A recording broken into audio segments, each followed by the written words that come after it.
The Divine Comedy by Dante Alighieri. Translation by Henry Wadsworth Longfellow. Part 1. Inferno. Canto I. Midway upon the journey of our life I found myself within a forest dark, for the straightforward pathway had been lost. Ah me! How hard a thing it is to say what was this forest savage, rough, and stern, which in the very thought renews the fear. So bitter is it, death is little more, but of the good to treat, which there I found. Speak will I of the other things I saw there. I cannot well repeat how there I entered. So full was I of slumber at the moment in which I had abandoned the true way. But after I had reached a mountain's foot, at that point where the valley terminated, which had with consternation pierced my heart, upward I looked, and I beheld its shoulders, vested already with that planet's rays which leadeth others right by every road. Then was the fear a little quieted, that in my heart's lake had endured throughout the night which I had passed so piteously.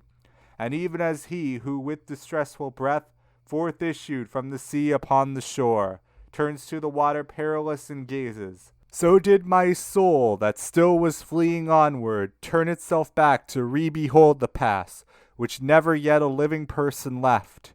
After my weary body I had rested, the way resumed I on the desert slope, so that the firm foot ever was the lower. And lo, almost where the ascent began, a panther light and swift exceedingly, which with a spotted skin was covered o'er. And never moved she from before my face, nay, rather did impede so much my way, that many times I to return had turned. The time was the beginning of the morning, and up the sun was mounting with those stars, that with him were, what time the love divine at first in motion set those beauteous things, so were to me occasion of good hope. The variegated skin of that wild beast, the hour of time, and the delicious season, but not so much that did not give me fear. A lion's aspect which appeared to me, he seemed as if against me he were coming, with head uplifted and with ravenous hunger, so that it seemed the air was afraid of him. And a she-wolf, that with all hungerings seemed to be laden in her meagreness, and many folk is caused to live forlorn. She brought upon me so much heaviness, with the affright that from her aspect came, that I, the hope relinquished of the height, as he is who willingly acquires, and the time comes that causes him to lose, who weeps in all his thoughts and is despondent, e'en such made me that beast without in peace, which, coming on against me by decrees, thrust me back thither where the sun is silent. While I was rushing downward to the lowland, before mine eyes did one present himself, who seemed from long continued silence hoarse. When I beheld him in the desert vast, "Have pity on me!" unto him I cried, "whiche'er thou art, or shade, or real man." He answered me, "Not man. Man once I was, and both my parents were of Lombardy, and Mantuans by country both of them. Sub Julio was I born, though it was late, and lived at Rome under the good Augustus, during the time of false and lying gods. A poet was I, and sang that just son of Anchises who came forth from Troy, after that Ilion the superb was burned. But thou, why goest thou back to such annoyance? Why climb'st thou not the Mount Delectable, which is the source and cause of every joy? Now, art thou that Virgilius in that fountain which spreads abroad so wide a river of speech?" I made response to him with bashful head. "Oh, of the other poets' honor and light, avail me the long study and great love that have impelled me to explore thy volume. Thou art my master, and my author thou. Thou art alone the one from whom I took the beautiful style that has done honor to me. Behold the beast for which I have turned back. Do thou protect me from her famous sage, for she doth make my veins and pulses tremble." "Thee it behooves to take another road," responded he, when he beheld me weeping, "if from this savage place thou wouldst escape, because this beast, at which thou criest out, suffers not any one to pass her way, but so doth harass him that she destroys him. and has a nature so malign and ruthless, that never doth she glut her greedy will, and after food is hungrier than before. Many the animals with whom she weds, and more they shall be still until the greyhound comes, who shall make her perish in her pain. He shall not feed on either earth or pelf, but upon wisdom, and on love and virtue. Twixt Feltro and Feltro shall his nation be. Of that low Italy shall he be the savior, on whose account the maid Camilla died, Euryalus, Turnus, Nisus, of their wounds. Through every city shall he hunt her down, until he shall have driven her back to hell, there from whence envy first did let her loose. Therefore I think and judge it for thy best, thou follow me, and I will be thy guide, and lead thee hence through the eternal place, where there shalt hear the desperate lamentations, shalt see the ancient spirits disconsolate, who cry out each one for the second death. And thou shalt see those who contented are within the fire, because they hope to come, whene'er it may be, to the blessed people. To whom then, if thou wishest to ascend, a soul shall be for that than I more worthy. With her at my departure I will leave thee, because that emperor who reigns above, in that I was rebellious to his law, wills that through me none come into his city. He governs everywhere, and there he reigns. There is his city and his lofty throne. O happy he whom thereto he elects. And I to him, Poet, I thee entreat, by that same God whom thou didst never know, so that I may escape this woe and worse, thou wouldst conduct me there where thou hast said, that I may see the portal of St. Peter, and those thou makest so disconsolate. Then he moved on, and I behind him followed. Canto II. Day was departing, the embrowned air released the animals that are on earth from their fatigues, and I, the only one, made myself ready to sustain the war, both of the way and likewise of the woe, which memory that errs not shall retrace. O Muses, O high genius, now assist me. O memory that didst write down what I saw, here thy nobility shall be manifest. And I began, Poet, who guidest me, regard my manhood, if it be sufficient, ere to the arduous past thou dost confide me. Thou sayest that of Silvius the parent, while yet corruptible, unto the world immortal went, and was there bodily.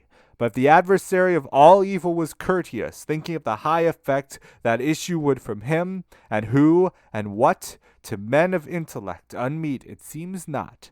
For he was of great Rome, and of her empire, in the imperial heaven as father chosen, the which and what, wishing to speak the truth, were stabilized as the holy place wherein sits the successor of the greatest Peter, upon this journey whence thou givest him vaunt, things he did here, which the occasion were, both of his victory and the papal mantle. Thither went afterwards the chosen vessel to bring back comfort thence unto that faith, which of salvation's way is the beginning. But I, why thither come? Or who concedes it? I not Aeneas am, I am not Paul, nor I, nor others think me worthy of it. Therefore, if I resign myself to come, I fear the coming may be ill-advised. Thou art wise, and knowest better than I speak. And as he is, who unwills what he willed, and by new thoughts doth his intention change, so that from his design he quite withdraws, such I became upon that dark hillside, because in thinking I consumed the emprise, which was so very prompt in the beginning. If I well thy language understood, replied that shade of the magnanimous, thy soul attained is with cowardice, which many times a man encumbers so. It turns him back from on an enterprise, as false sight doth a beast when he is shy. That thou mayst free thee from this apprehension, I'll tell thee why I came and what I heard at the first moment when I grieved for thee. Among those was I who are in suspense, and a fair saintly lady called to me in such wise. I besought her to command me. Her eyes were shining brighter than the star, and she began to say, gentle and low, with voice angelical in her language, Ho, spirit courteous of Mantua, of whom the fame still in the world endures, and shall endure, long-lasting as the world, a friend of mine, and not the friend of fortune, fortune upon the desert slope is so impeded upon his way that he has turned through terror, and may, I fear, already be so lost that I too late have risen to his succor from that which I have heard of him in heaven. Bestir thee now, and with thy speech ornate, and with what needful is for his release, assist him so that I may be consoled. Beatrice am I, who do bid thee go. I come from there where I would fain return. Love move me, which compelleth me to speak, when I shall be in presence of my Lord, for often will I praise thee unto him. Then paused she, and thereafter I began, O Lady of Virtue, thou alone through whom the human race exceedeth all contained within the heaven that has the lesser circles. So grateful unto me is thy commandment to obey, if 'twere already done, were late. No farther needst thou up to me thy wish. But the cause tell me why thou dost not shun the here descending down into the centre, from the vast place thou burnest to return to. Since thou wouldst fain so inwardly discern, briefly will I relate, she answered me. Why am I not afraid to enter here? Of those things only should one be afraid which have the power of doing others harm. Of the rest, no, because they are not fearful. God in his mercy such created me, that misery of yours attains me not, nor any flame assails me of this burning. A gentle lady is in heaven, who grieves at this impediment, to which I send thee, so that stern judgment there above is broken. In her entreaty she besought Lucia, and said, Thy faithful one now stands in need of thee, and unto thee I recommend him. Lucia, foe of all that cruel is, hastened away, and came unto the place where I was sitting with the ancient Rachel. Beatrice, said she, the true praise of God, why succourest thou not him who loved thee so? For thee hast issued from the vulgar herd. Dost thou not hear the pity of his plant? Dost thou not see the death that combats him? Beside that flood, where ocean has no vaunt, never were persons in the world so swift to work their weal and to escape their woe, as I, after such words as these were uttered, came hither downward from my blessed seat, confiding in thy dignified discourse, which honors thee and those who listen to it. After she thus had spoken to me, weeping her shining eyes, she turned away, whereby she made me swifter in my coming. And unto thee I come as she desired. I have delivered thee from that wild beast which barred the beautiful mountain's short ascent. What is it then? Why dost thou delay? Why is such baseness bedded in thy heart? Daring and hardihood, why hast thou not, seeing that 3 such ladies benight are caring for thee in the court of heaven, and so much good in my speech doth promise thee?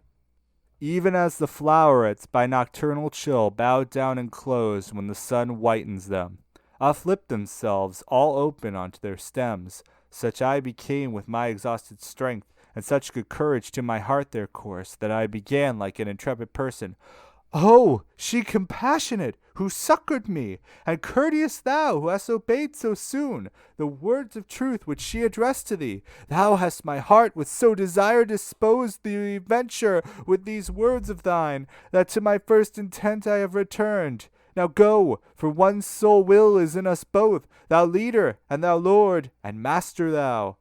Thus said I to him, and when he had moved, I entered on the deep and savage way. Canto III. Through me the ways to the city dolent, through me the ways to eternal dole, through me the way among the people lost. Justice incited my sublime Creator, created me divine omnipotence, the highest wisdom and the primal love. Before me there were no created things, only etern, and I eternal last. All hope abandon, ye who enter in. These words in somber color I beheld, written upon the summit of a gate, whence I, their senses master, hard to me, and he to me as one experienced, here all suspicion needs must be abandoned, all cowardice must needs be here extinct. We to the place have come, where I have told thee, thou shalt behold the people dolorous, who have forgone the good of intellect. And after he had laid his hand on mine with joyful mien, whence I was comforted, he led me in among the secret things. Their sighs, complaints, and ululations loud resounded through the air without a star. Whence I at the beginning wept thereat. Languages diverse, horrible dialects, accents of anger, words of agony, and voices high and hoarse with sound of hands, made up a tumult that goes whirling on, forever in that air, forever black, even as the sand doth when the whirlwind breathes. And I, who had my head with horror bound, said, Master, what is this which now I hear? What folk is this which seems by pain so vanquished? And he to me, This miserable mode maintained the melancholy souls of those who lived without an infamy or praise. Commingled are they with that caitiff choir of angels, who have not rebellious been, nor faithful were to God, but were for self. The heavens expelled them not to be less fair, nor them the nether more abyss receives, for glory none the damned would have from them. And I, O Master, what so grievous is to these that maketh them lament so sore? He answered, I will tell thee very briefly, these have no longer any hope of death, and this blind life of theirs is so debased they envious are of every other fate. No fame of them the world permits to be, misericord and justice both disdain them. Let us not speak of them, but look and pass. And I who looked again beheld a banner, which whirling round ran on so rapidly, that all of pause it seemed to me indignant. And after it there came so long a train of people that I ne'er would have believed, that ever death so many had undone, when some among them I had recognized. I looked, and I beheld the shade of him, who made through cowardice the great refusal. Forthwith I comprehended and was certain that this is the sect of the caitiff wretches, hateful to God and to his enemies, these miscreants who never were alive, were naked, and were stung exceedingly by gadflies and by hornets that were there. These did their faces irrigate with blood, which with their tears commingled at their feet, by disgusting worms was gathered up. And when to gazing farther I betook me, people I saw on a great river's bank, whence said I, Master, now vouchsafe to me, that I may know who these are, and what law makes them appear so ready to pass over, as I discern athwart the dusky light. And he to me, These things shall all be known to thee, as soon as we our footsteps stay upon the dismal shore of the Acheron. Then with mine eyes ashamed and downward cast, fearing my words might irksome be to him, from speech refrained I till we reached the river. And lo, towards us coming in a boat, an old man, hoary with the air of eld, crying, Woe unto you, ye souls depraved, of never more to look upon the heavens. I come to lead you to the other shore, to the eternal shades in heat and frost. And thou that yonder standest, living soul, withdraw thee from these people, who are dead. When he saw that I did not withdraw, he said, By other ways, by other ports, thou to the shore shalt come, not here for passage. A lighter vessel needs must carry thee. And unto him the guide, Vex thee not, Charon. It is so willed that there where is power to do that which is willed, and farther question not. Thereat were quieted the fleecy cheeks of him the ferryman of the livid fen, who round about his eyes had wheels of flame. But all those souls weary were naked, their color changed and gnashed their teeth together. As soon as they had heard those cruel words, God they blaspheme and their progenitors, the human race, the place, the time, the seed, of their engendering and of their birth. Thereafter altogether they drew back, bitterly weeping, to the accursed shore, which waiteth every man who fears not God. Charon the demon, with the eyes of Gleed, beckoning to them, collects them all together, beats with his oar whoever lags behind, as in the autumn time the leaves fall off, first one and then another, till the branch unto the earth surrenders all its spoils. In similar wise the evil seed of Adam throw themselves from that margin one by one, at signals as a bird unto its lure, so they depart across the dusky wave, and ere upon the other side they land. Again on this side a new troop assembles. My son, the courteous master said to me, all those who perish in the wrath of God, hear me together out of every land, and ready are they to pass o'er the river, because celestial justice spurs them on, so that their fear is turned into desire. This way there never passes a good soul. And hence if Charon doth complain of thee, well mayst thou know now what his speech imports. This being finished, all the dusk champagne trembled so violently that of that terror the recollection bathes me still with sweat. The land of tears gave forth a blast of wind, and fulminated a vermilion light, which overmastered in me every sense, and as a man whom sleep hath seized, I fell. Canto IV. Broke the deep lethargy within my head a heavy thunder, so that I upstarted like to a person who by force is wakened. And round about I moved my rested eyes, uprisen, erect, and steadfastly I gazed to recognize the place wherein I was. True is it that upon the verge I found me of the abysmal valley dolorous, that gathers thunder of infinite ululations. Obscure, profound it was, and nebulous, so that by fixing on its depths my sight nothing whatever I discerned therein. Let us descend now into the blind world, began the poet, pallid utterly. I will be first, and thou shalt second be. And I, who of his color was aware, said, How shall I come, if thou art afraid, who art wont to be a comfort to my fears? And he to me, The anguish of the people who are below here in my face depicts that pity which for terror thou hast taken. Let us go on, for the long way impels us. Thus he went in, and thus he made me enter. The foremost circle that surrounds the abyss. There, in so far as I had power to hear, were lamentations none, but only sighs, that tremulous made the everlasting air. And this arose from sorrow without torment, which the crowds had that many were and great, of infants and of women and of men. To me the master good, thou dost not ask what spirits these which thou beholdest are. Now will I have thee know, ere thou go farther, that they sin not, and if they merit had, 'tis not enough, because they had not baptism, which is the portal of the faith thou holdest. And if they were before Christianity in the right manner, they adored not God, and among such as these am I myself. For such defects, and not for other guilt, lost are we, and are only so far punished that without hope we live on in desire. Great grief seized on my heart when this I heard, because some people of much worthiness I knew, who in that limbo were suspended. Tell me, my master, tell me thou, my lord, began I, with desire of being certain of that faith which o'ercometh every error. Came any one by his own merit hence, or by another's, who was blessed thereafter?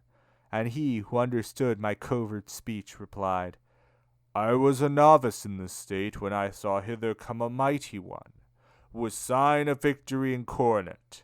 Hence he drew forth the shade of the first parent, and that of his son Abel, and of Noah, of Moses the lawgiver, and the obedient Abraham, patriarch, and David king, Israel with his father and his children, and Rachel, for whose sake he did so much, and others many, and he made them blessed. And thou must know that earlier than these never were any human spirits saved. We ceased not to advance because he spake, but still were passing onward through the forest, say I, of thick crowded ghosts, not very far as yet our way had gone. This side the summit, when I saw fire that overcame a hemisphere of darkness. We were a little distant from it still, but not so far that I in part discerned not that honorable people held that place. O thou who honorest every art and science, who may these be with such great honor have, that from the fashion of the rest it parts them? And he to me, the honorable name, that sounds of them above there in thy life, wins grace in heaven, that so advances them. In the meantime a voice was heard by me. All honor be to the preeminent poet! His shade returns again, that was departed. After the voice had ceased and quiet was, 4 mighty shades I saw approaching us. Semblance had they nor sorrowful nor glad. To say to me began my gracious master, "Him with that falchion in his hand behold, who comes before the three, even as their lord. That one is Homer, poet sovereign. He who comes next is Horace, the satirist. The third is Ovid, the last is Lucan. Because to each of these with me applies the name that solitary voice proclaimed, they do me honor, and in that do well. Thus I beheld assemble the fair school of that lord of the song preeminent, who o'er the others like an eagle soars.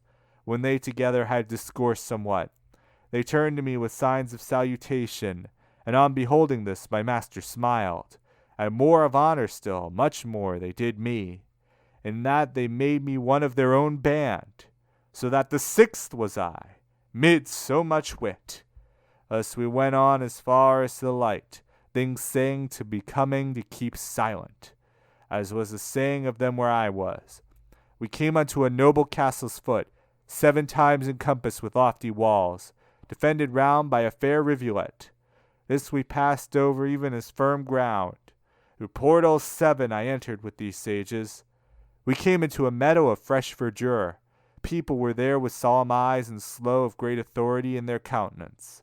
They spake but solemn and with gentle voices. Thus we withdrew ourselves upon one side into an opening luminous and lofty, so that they all of them were visible. There opposite, upon the green enamel, were pointed out to me the mighty spirits, whom to have seen I felt myself exalted. I saw Electra with companions many, mongst whom I knew both Hector and Aeneas, Caesar in armor with gerfalcon eyes. I saw Camilla and Penthesilea on the other side, and saw the king Latinus, who with Lavinia his daughter sat. I saw that Brutus who drove Tarquine forth, Lucretia, Julia, Marcia, and Cornelia, and saw alone, apart, the Saladin. When I had lifted up my brows a little, the master I beheld of those who knew me. All gaze upon him, and all do him honor. There I beheld both Socrates and Plato, who nearer him before the others stand, Democritus, who puts the world on chance, Diogenes, Anaxagoras, and Thales, Zeno, Empedocles, and Heraclitus. Of qualities I saw the good collector, hight Dioscorides, and Orpheus saw I, Tully and Livy, and moral Seneca, Euclid, geometrician, and Ptolemy, Galen, Hippocrates, and Avicenna, Averroes, whom the great comment made. I cannot all of them portray in full, because so drives me onward the long theme, that many times the word comes short of fact. The sixfold company in 2 divides. Another way my sapient guide conducts me, forth from the quiet to the air that trembles, and to a place I come where nothing shines. Canto V. Thus I descended out of the first circle, down to the second, that less space begirds, and so much greater dole that goads to wailing. There standeth Minos horribly, and snarls, examines the transgressions at the entrance, judges, and sends according as he girds him.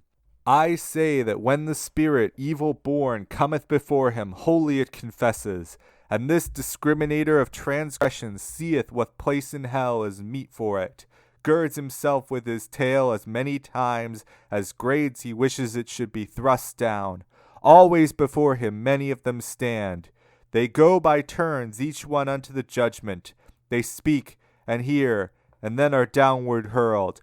O thou that to this dolorous hostelry comest, says Minos to me, when he saw me, leaving the practice of so great an office, look how thou enterest, and in whom thou trustest. Let not the portal's amplitude deceive thee.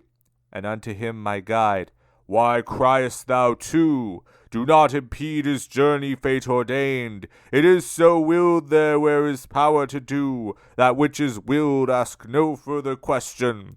And now begin the dolesome notes to grow, audible unto me. Now am I come there where much lamentation strikes upon me. I came into a place mute of all light, which bellows as the sea does in a tempest, if by opposing winds 'tis combated. The infernal hurricane that never rests hurtles the spirits onward in its rapine, whirling them round and smiting it molests them. When they arrive before the precipice, there are the shrieks, the plaints, and the laments. There they blaspheme the puissance divine.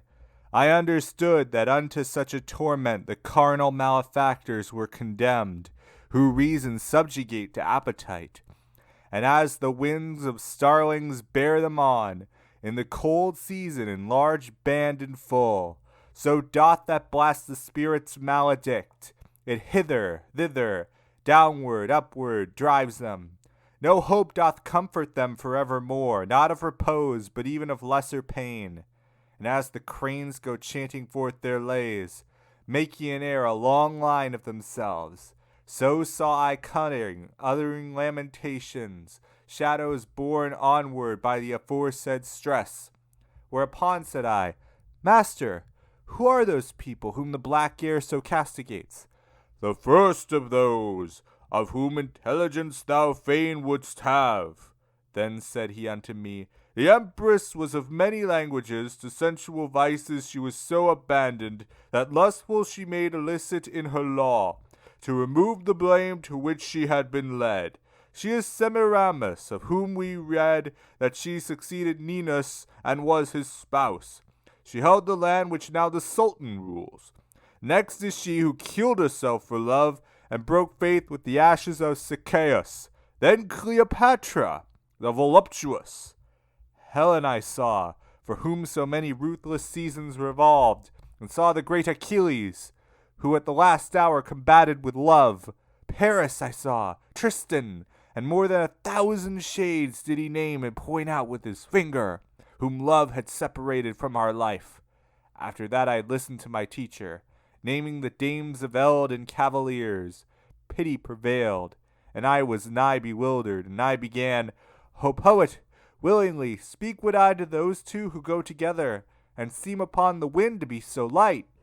And he to me, Thou it mark when they shall be nearer to us, then do thou implore them, by love which leadeth them, and they will come.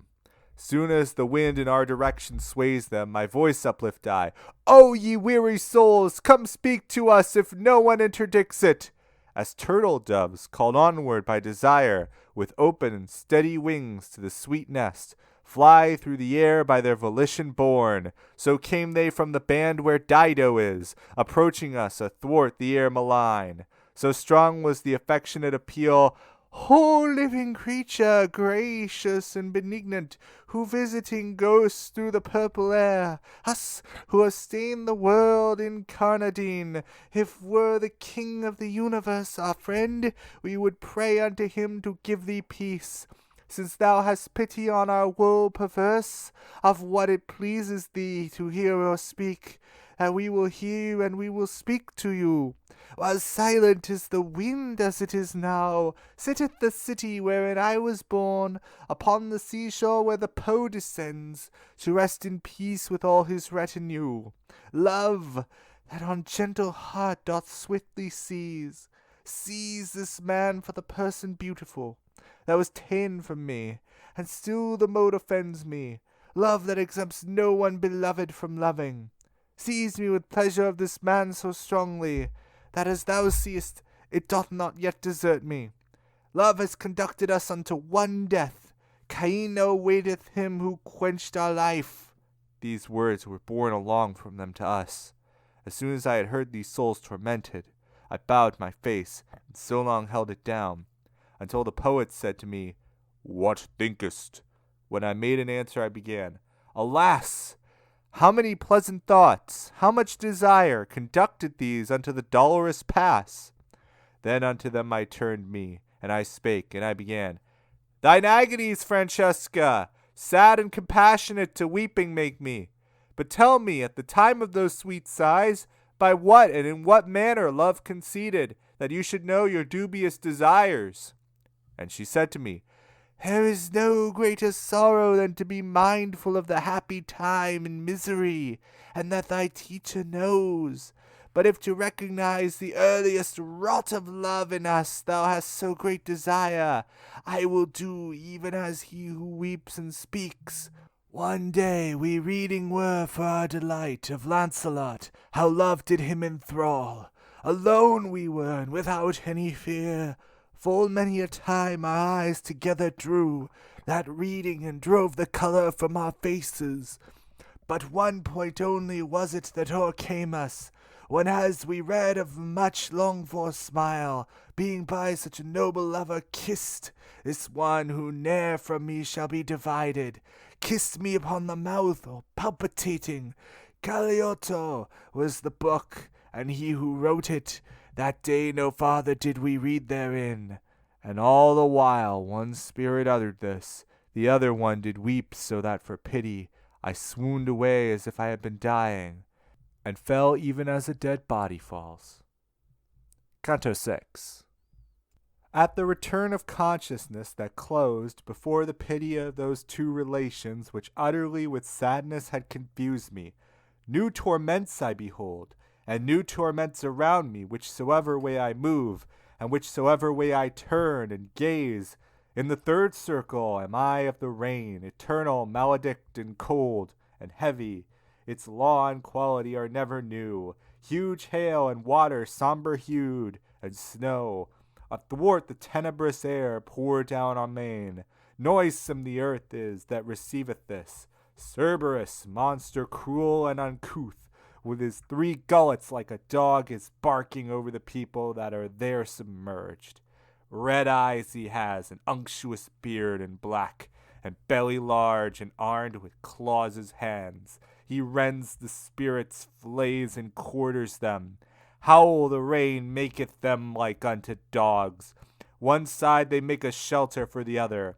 Oft turn themselves the wretched reprobates. When Cerberus perceived us, the great worm, his mouths he opened, displayed his tusks. Not a limb had he that was motionless, and my conductor with his spans extended took of the earth with his fists well filled. He threw it into those rapacious gullets, such as the dog is, who by barking craves, and quiet grows soon as his food he gnaws, for to devour it he but thinks and struggles.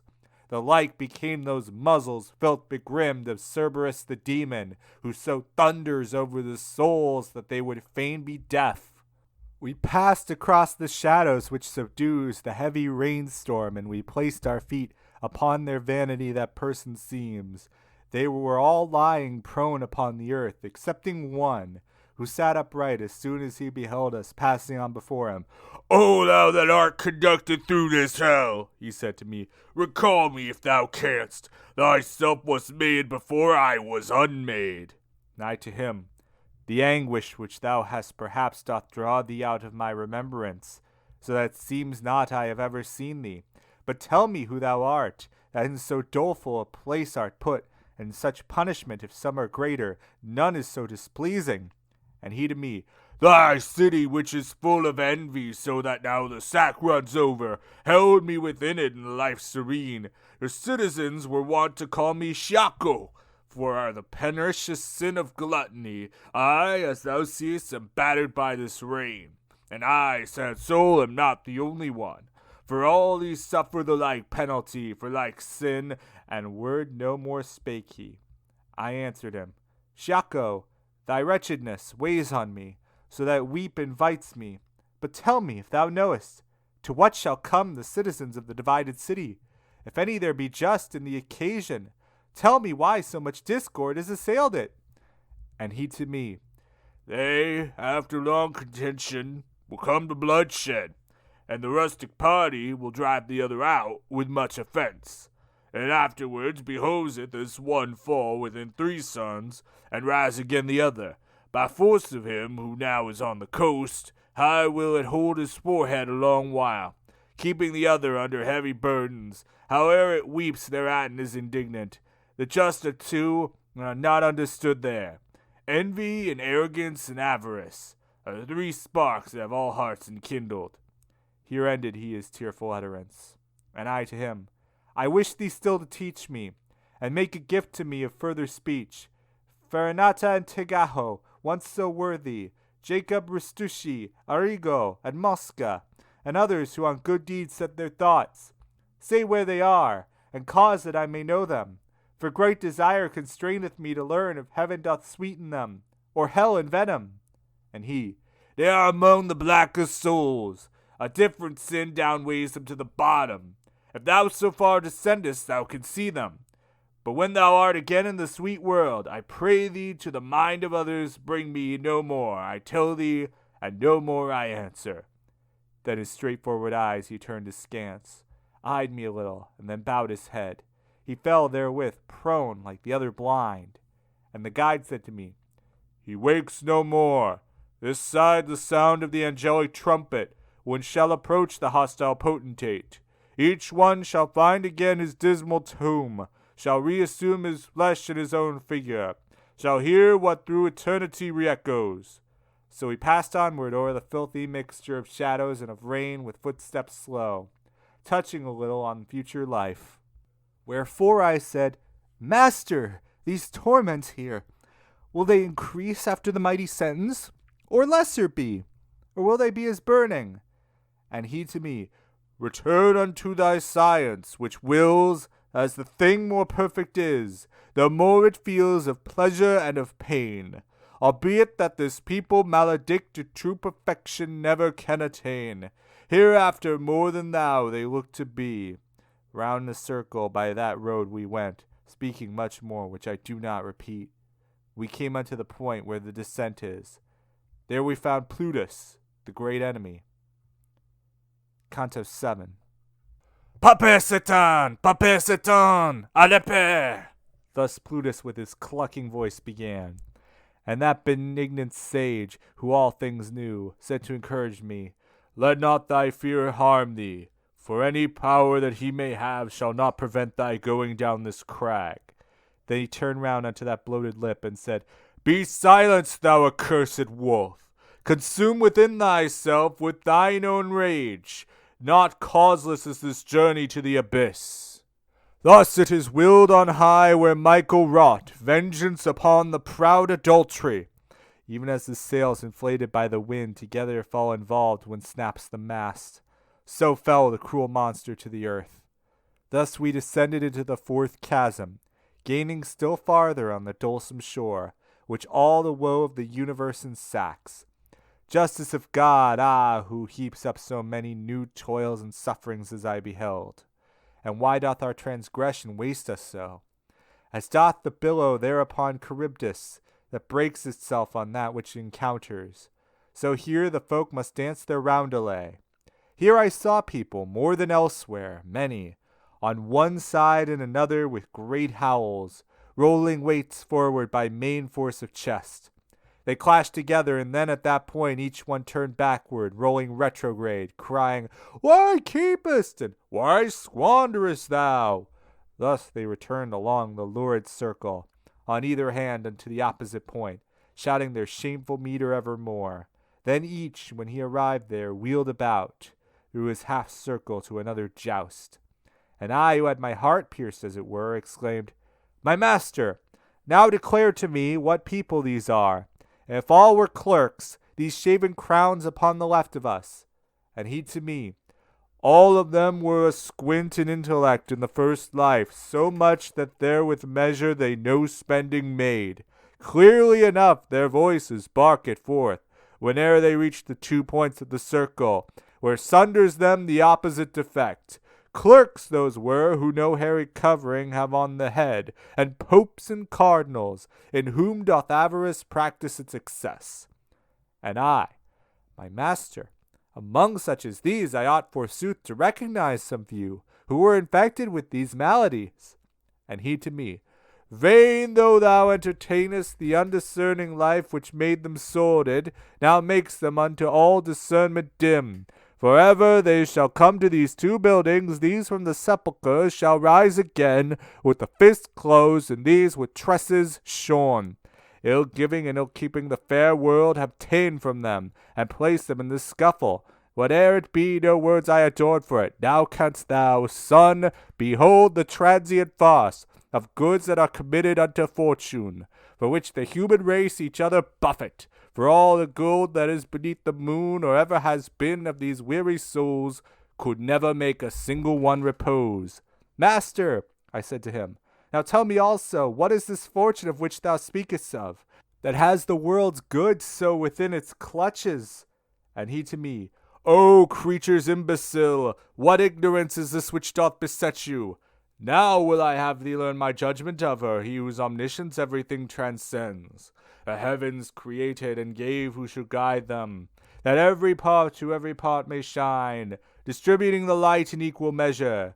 He in like manner to the mundane splendors ordained a general mistress and guide, that she might change at times the empty treasures, from race to race, from one blood to another, beyond resistance of all human wisdom.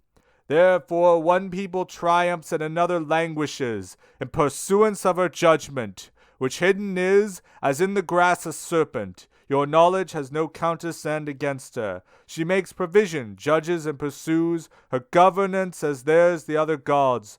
Her permutations have not any truce. Necessity makes her precipitate, so often cometh who his turn obtains.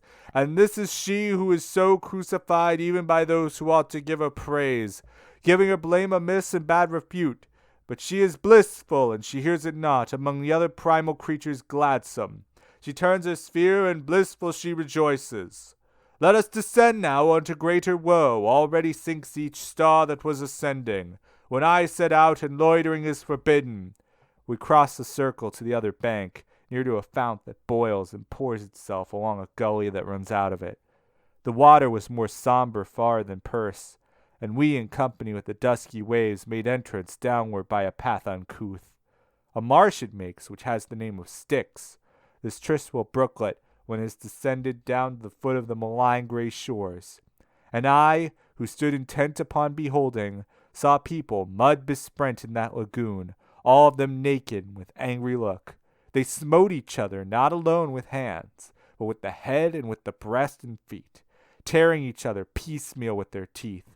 Said the good master, Son, thou now beholdest the souls of those whom anger overcame, and likewise I would have thee know for certain, beneath the water people who are sigh, and make this water bubble at the surface, as the eye tells thee wheresoe'er it turns.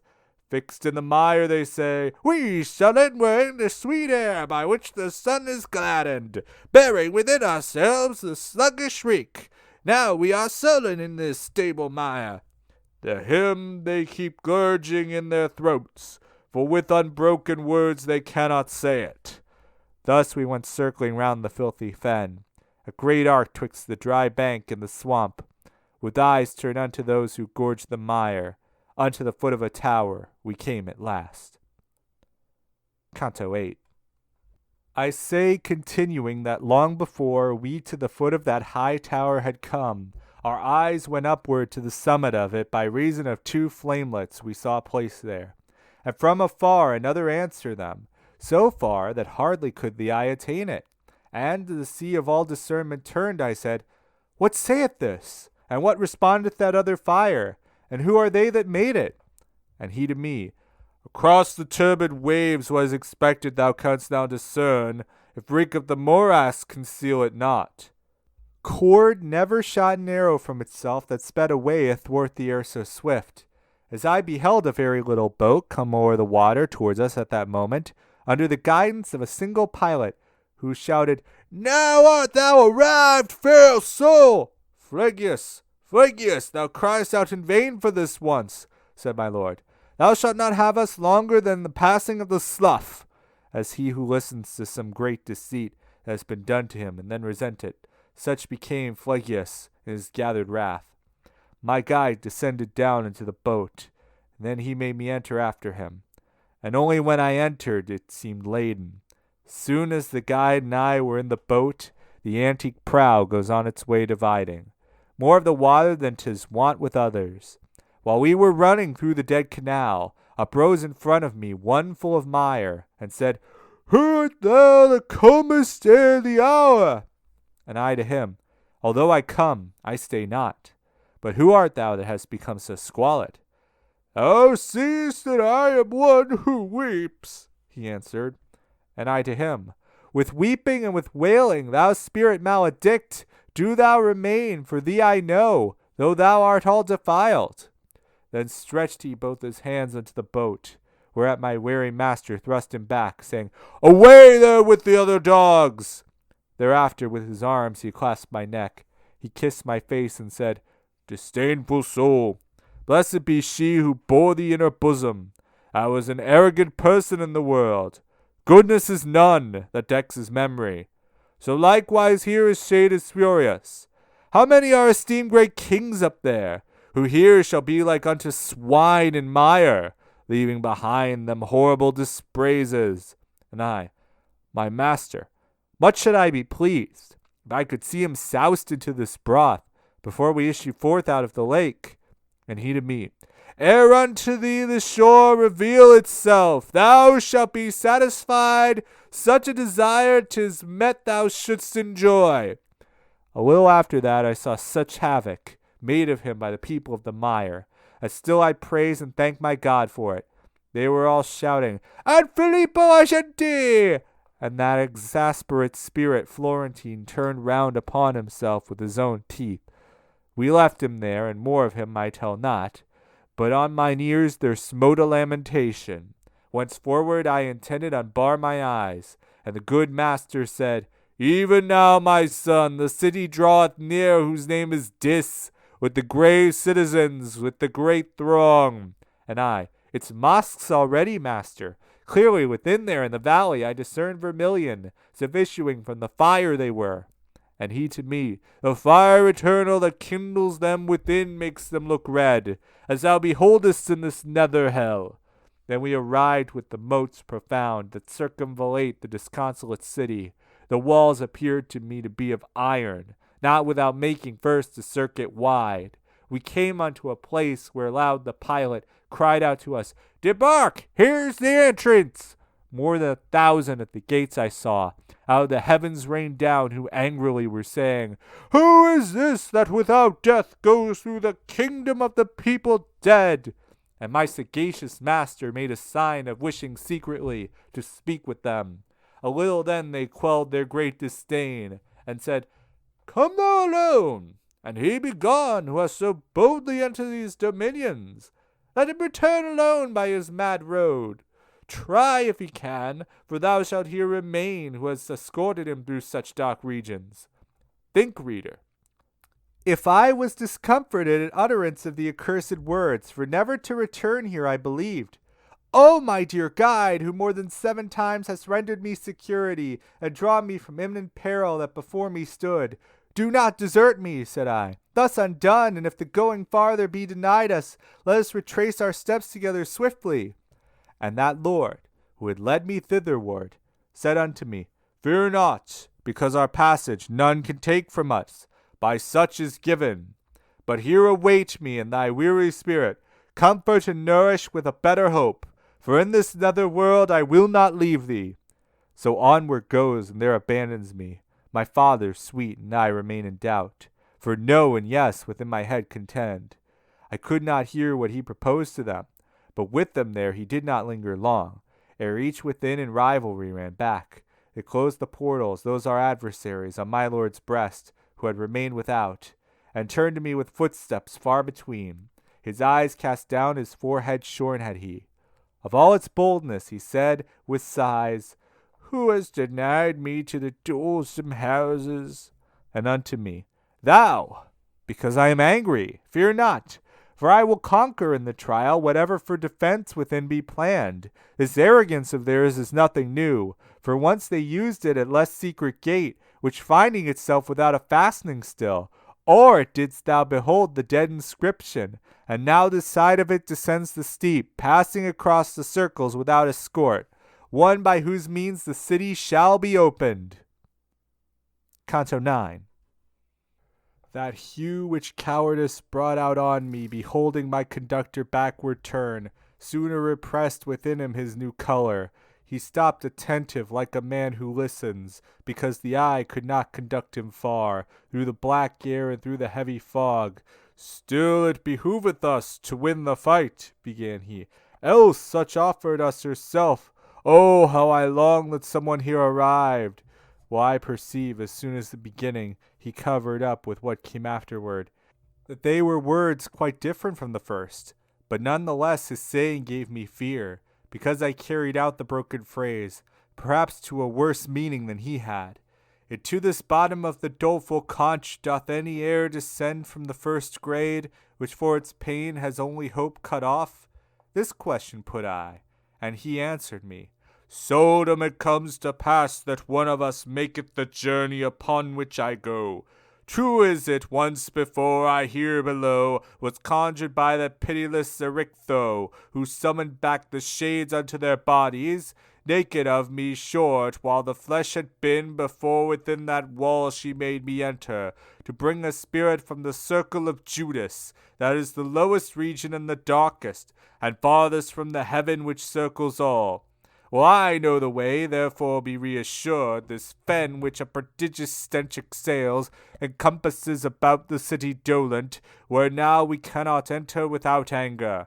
And more he said, but not in mind I have it, because mine eye had altogether drawn me towards the high tower with the red flaming summit, where in a moment I saw swift uprisen the three infernal furies stained with blood, who had the limbs of women and their mien, and with the greenest hydras were begirt. Small serpents and cerastes were their tresses, wherewith their horrid temples were entwined. And he who well the handmaids of the queen of everlasting lamentation knew, said unto me, Behold, the fierce Erinis! This is Megara, on the left-hand side. She was weeping on the right, Alecto. Tisiphone is between. And then was silent. Each one her breast was rending with her nails. They beat them with their palms and cried so loud that I for dread pressed close unto the poet. Medusa, come, so we to stone will change him. All shouted, looking down. In evil hour avenged we not on Theseus his assault. Turn thyself round and keep thine eyes close shut. For if the Gorgon appear, and thou shouldst see it, no more returning upward would there be. Thus said the master, and he turned me round himself, and trusted not unto my hands so far as not to blind me with his own. O ye who have distempered intellects, observe the doctrine that conceals itself beneath the veil of mysterious verses. And now there came across the turbid waves the clangor of a sound with terror fraught, because of which both of the margins trembled.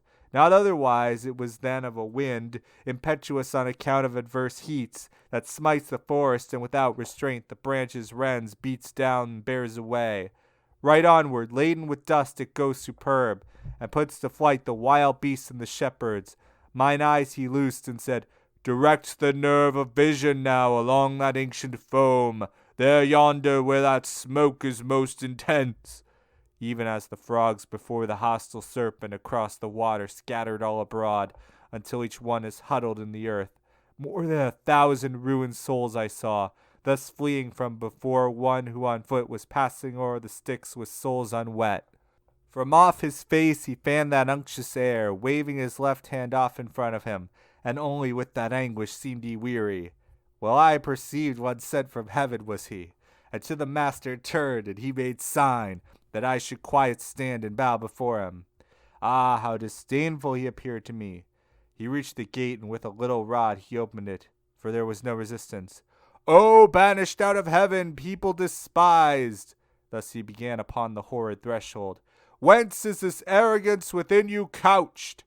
Wherefore recalcitrate against that will, from which the end can never be cut off, and which has many times increased your pain? What helpeth it to butt against the fates?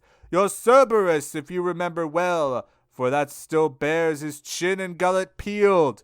Then he returned along the miry road, and spake no word to us, but had the look of one whom other care constrains and goads, than that of him who in his presence is. And we our feet directed towards the city, after those holy words all confident. Within we entered without any contest, and I, who inclination had to see what the condition such a fortress holds. Soon as I was within, cast round mine eye, and see on every hand an ample plain, full of distress and torment terrible. Even as at Arles, where stagnant grows the Rhone, even as at Pola, near to the Quarnaro, that shuts in Italy and bathes its borders. The sepulchres make all the place uneven, so likewise did they there on every side, saving that there the manner was more bitter, for flames between the sepulchres were scattered, by which they so intensely heated were, that iron more so asked not any art. all of their coverings uplifted were, and from them issued forth such dire laments. Soothed seemed they of the wretched and tormented. And I, my master, what are all those people who, having sepulture within those tombs, make themselves audible by doleful sighs? And he to me, here are the heresiarchs, with their disciples of all sects, and much more than thou thinkest laden are the tombs. Here like together with its like is buried, and more and less the monuments are heated. And when he to the right had turned, we passed between the torments and high parapets. Canto X. Now onward goes along a narrow path between the torments and the city wall. My master and I follow at his back. O power supreme, that through these impious circles turnest me, I began. As pleases thee, speak to me, and my longing satisfy. The people who are lying in these tombs, might they be seen, already are uplifted, the covers all, and no one keepeth guard. And he to me, they all will be closed up when from Jehoshaphat they shall return, here with the bodies they have left above. Their cemetery have upon this side with Epicurus all his followers, who with the body mortal make the soul. But in the question thou dost put to me, within here shalt thou soon be satisfied, and likewise in the wish thou keepest silent. And I, good leader, I but keep concealed from thee my heart, that I may speak the less. Nor only now hast thou thereto disposed me. O Tuscan, thou who through the city of fire goest alive, thus speaking modestly, be pleased to stay thy footsteps in this place. Thy mode of speaking makes thee manifest a native of that noble fatherland, to which perhaps I too molestful was. Upon a sudden issued forth this sound from out one of the tombs, wherefore I pressed, fearing a little nearer to my leader, and unto me he said, Turn thee. What dost thou behold there? Farentina, who has risen from the waist upwards, wholly shalt thou see him. I had already fixed mine eyes on his, and he uprose erect, with breast in front, e'en as if in hell he had in great despite. And with courageous hands and prompt my leader thrust me between the sepulchres towards him, exclaiming, Let thy words explicit be. Soon as I was at the foot of his tomb, somewhat he eyed me, and as if disdainful, then asked of me, Who are thine ancestors? I, who desirous of obeying was, concealed it not, but all revealed to him, whereat he raised his brows a little upward. Then said he, Fiercely adverse have they been to me, and to my fathers and my party, so that 2 several times I scattered them. If they were banished, they returned on all sides, I answered him, the first time and the second, but yours have not acquired that art aright. Then there uprose upon the sight, uncovered down to the chin, a shadow at his side. I think that he had risen on his knees. Round me he gazed as if solicitude he had to see if someone else were with me. But after his suspicion was all spent, weeping, he said to me, If through this blind prison thou goest by loftiness of genius, where is my son, and why is he not with thee? And I to him, I come not of myself. He who is waiting yonder leads me here, whom in disdain perhaps your widow had.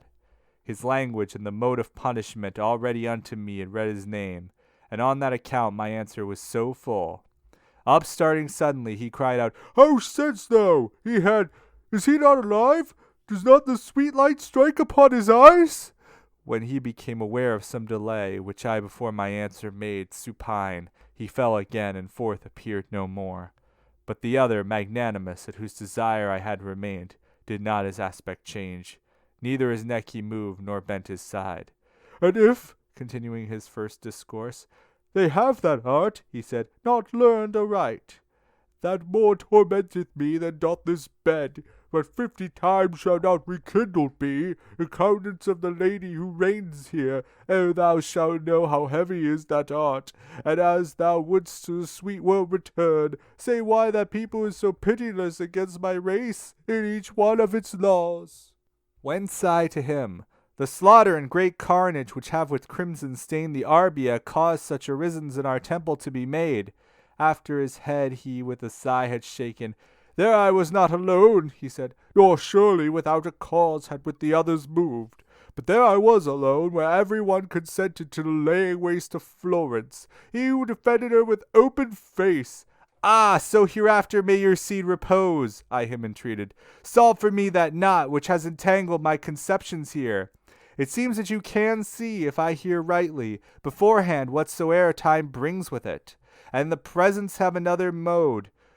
We see, like those who have a perfect sight, the things, he said, are distant off from us. So much still shines on us the sovereign ruler, when they draw near, or ours, wholly vain, our intellect, and if none brings it to us, not anything know we of your human state. Hence thou canst understand that wholly dead will be our knowledge from the moment when the portal of the future shall be closed. Then I, as if compunctious for my fault, said, Now then, you will tell that fallen one that still his son is with the living joined.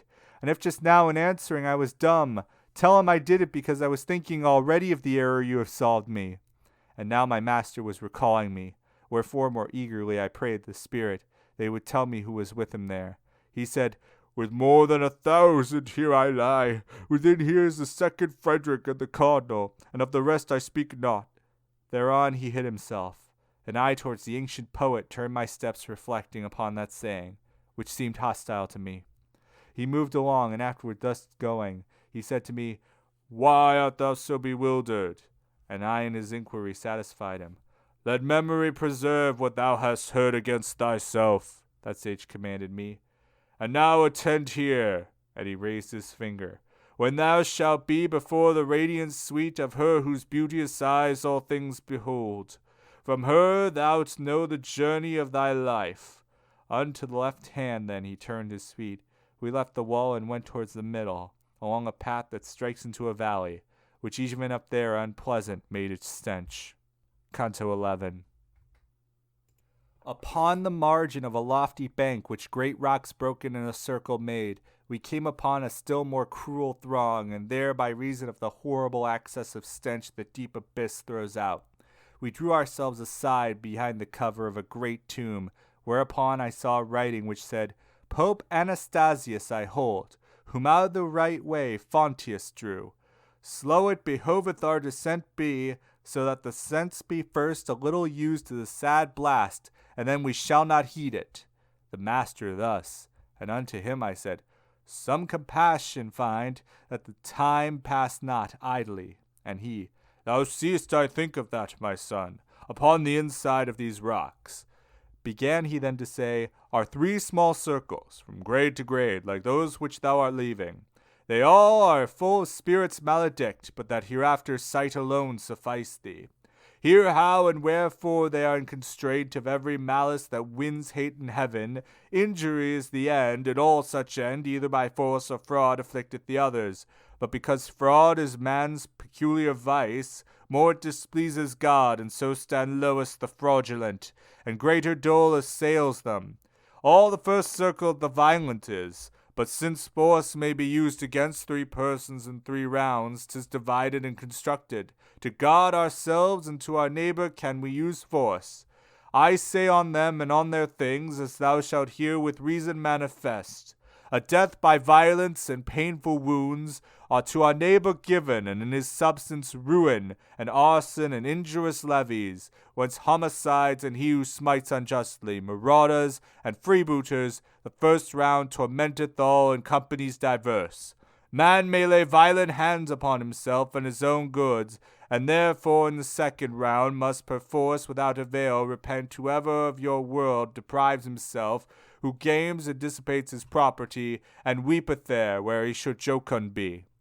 Violence can be done the deity in heart denying and blaspheming him, and by disdaining nature and her bounty, and for this reason doth the smallest round seal with its signet Sodom and Cahors, and who disdaining God speaks from the heart.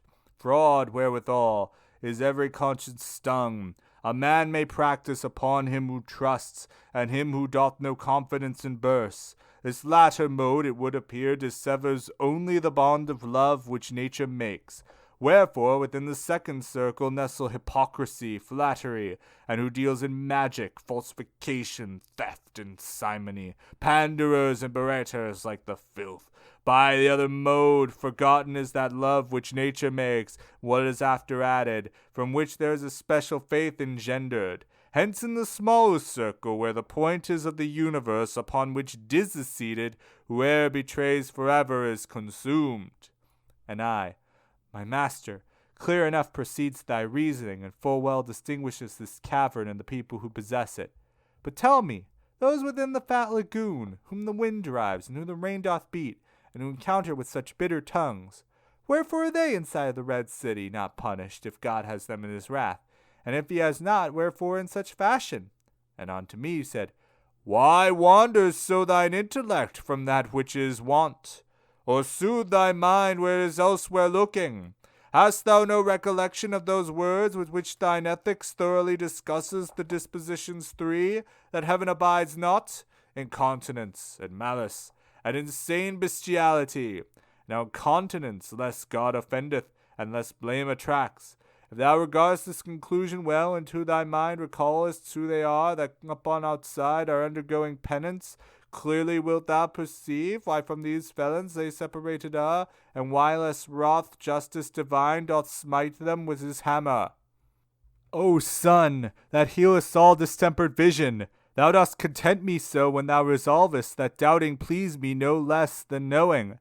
Once more a little backward turn thee, said I, there where thou sayest that usury offends, goodness divine, and disengage the knot. Philosophy, he said, to him who heeds it, noteth, not only in one place alone, after what manner nature takes her course, from intellect divine, and from its art, and if thy physics carefully thou notest, after not many pages shalt thou find that this is your art as far as possible follows, as the disciple doth the master, so that your art is, as it were, God's grandchild. From these two, if thou bringest to thy mind Genesis at the beginning, it behoves mankind to gain their life and to advance. And since the usurer takes another way, nature herself and in her follower disdains he, for elsewhere he puts his hope. But follow now, as I would fain go on, for quivering are the fishes on the horizon, and the wane wholly over Carus lies, and far beyond there we descend the crag. Canto XII. The place where to descend the bank we came was alpine, and from what was there, moreover, of such a kind that every eye would shun it, such as that ruin which in the flank smote on this side of Trent the Adige, either by the earthquake or by failing stay, for from the mountain's top, from which it moved, unto the plain the cliff is shattered so, some path 'twould give him to who was above. Even such was the descent of that ravine, and on the border of the broken chasm the infamy of Crete was stretched along, who was conceived in the fictitious cow, and when he us beheld he bid himself, even as one whom anger racks within. My sage towards him shouted, Peradventure thou think'st that here may be the Duke of Athens, who in the world above brought death to thee. Get thee gone, beast, for this one cometh not instructed by thy sister, but he comes in order to behold your punishment. As is that bull who breaks loose at the moment in which he has received the mortal blow, who cannot walk, but staggers here and there. The Minotaur beheld I do the like, and he, the wary, cried, Run to the passage, where he's wanted this well thou shouldst descend. Thus down we took our way o'er that discharge of stones which oftentimes did move themselves beneath my feet from the unwonted burden. Thoughtful I went, and he said, Thou art thinking perhaps upon this ruin which is guarded by that brute anger which just now I quenched. Now will I have thee know, the other time I here descended to the nether hell, this precipice had not yet fallen down. But truly, if I well discern, a little before his coming, who the mighty spoil bore off from Dis in the supernal circle, upon all sides the deep and loathsome valley trembled so, that I thought the universe was thrilled with love, by which there are who think the world oft times converted into chaos. And at that moment this primeval crag, both here and elsewhere, made such overthrow. But fix thine eyes below, for draweth near the river of blood, within which boiling is whoe'er by violence doth injure others. O blind cupidity, O wrath insane, that spurs us onward so in our short life, and in the eternal then so badly steeps us. I saw an ample moat bent like a bow, as one which all the plain encompasses, conformable to what my guide had said, and between this and the embankment's foot centaurs in file were running, armed with arrows. As in the world they used the chase to follow. Beholding us descended, each one stood still, and from the squadron 3 detached themselves with bows and arrows in advance selected. And from afar one cried, "Unto what torment come ye, who down the hillside are descending? Tell us from there, if not, I draw the bow." My master said, "Our answer we will make to Chiron near you there, in evil hour that will of thine was evermore so hasty." They touched me and said, "This one is Nessus, who perished for the lovely Deianira, and for himself did vengeance take. And he in the midst who at his breast is gazing is the great Chiron, who brought up Achilles. That other Pholus is, who was so wrathful. Thousands and thousands go about the moat, shooting with shafts whatever soul emerges out of the blood, more than his crime allots." Near we approached unto those monsters' fleet. Chiron an arrow took, and with the notch backward upon his jaws he put his beard. After he had uncovered his great mouth, he said to his companions, "Are ye aware that he behind moveth whatever he touches? Thus are not wont to do the fate of dead men."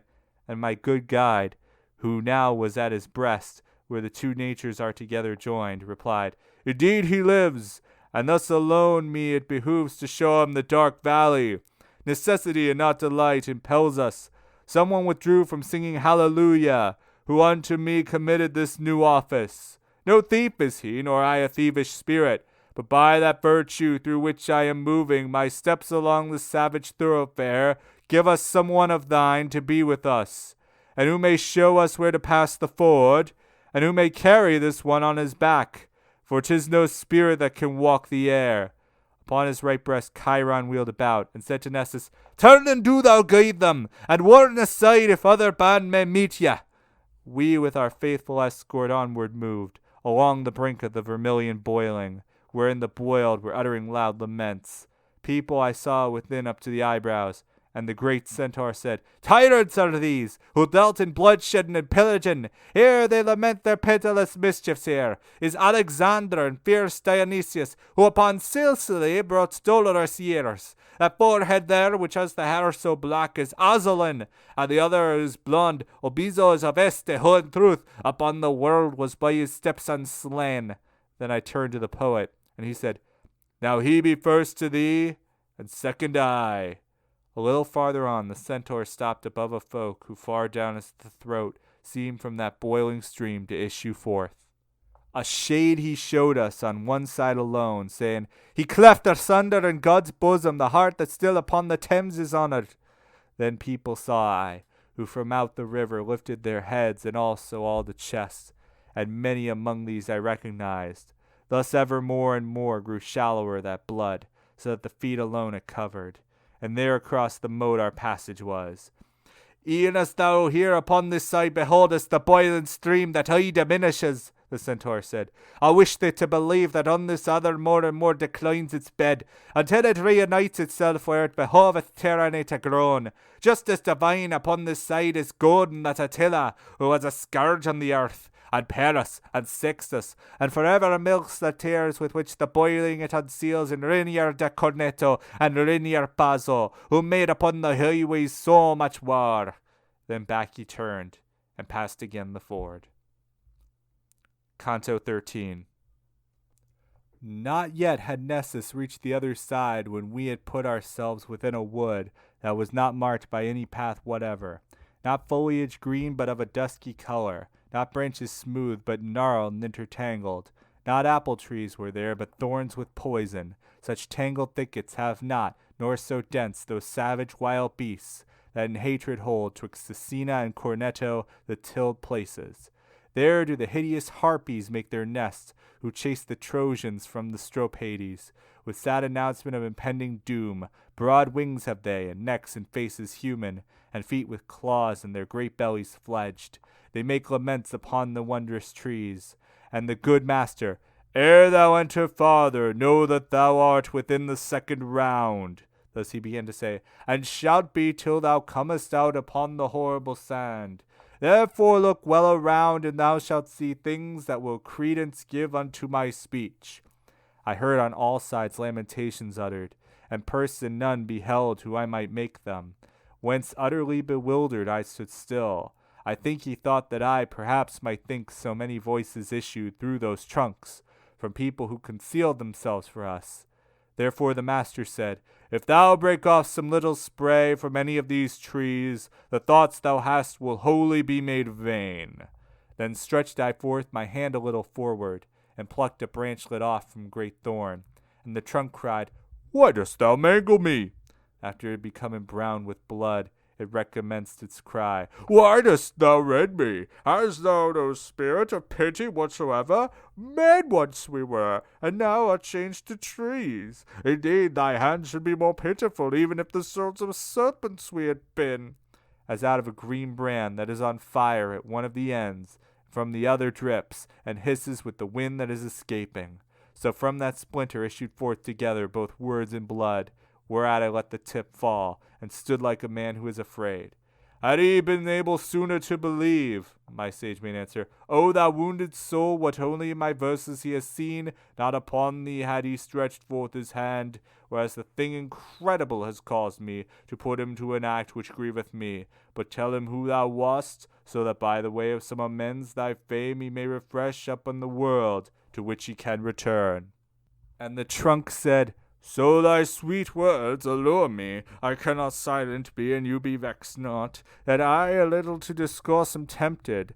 I am the one who both keys had in keeping of Frederick's heart, and turned them to and fro, so softly in unlocking and in locking, that from his secrets most men I withheld. Fidelity, I bore the glorious office so great, I lost thereby my sleep and pulses. The courtesan who never from the dwelling of Caesar turned aside his stumped eyes, death universal and the vice of courts, inflamed against me all the other minds, and they inflamed did so affame Augustus, that my glad honours turned to dismal mournings.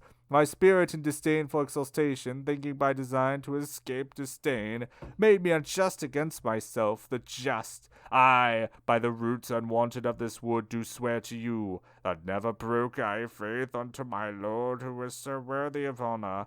And to the world, if one of you return, let him my memory comfort, which is lying still prostrate from the blow that envy dealt it.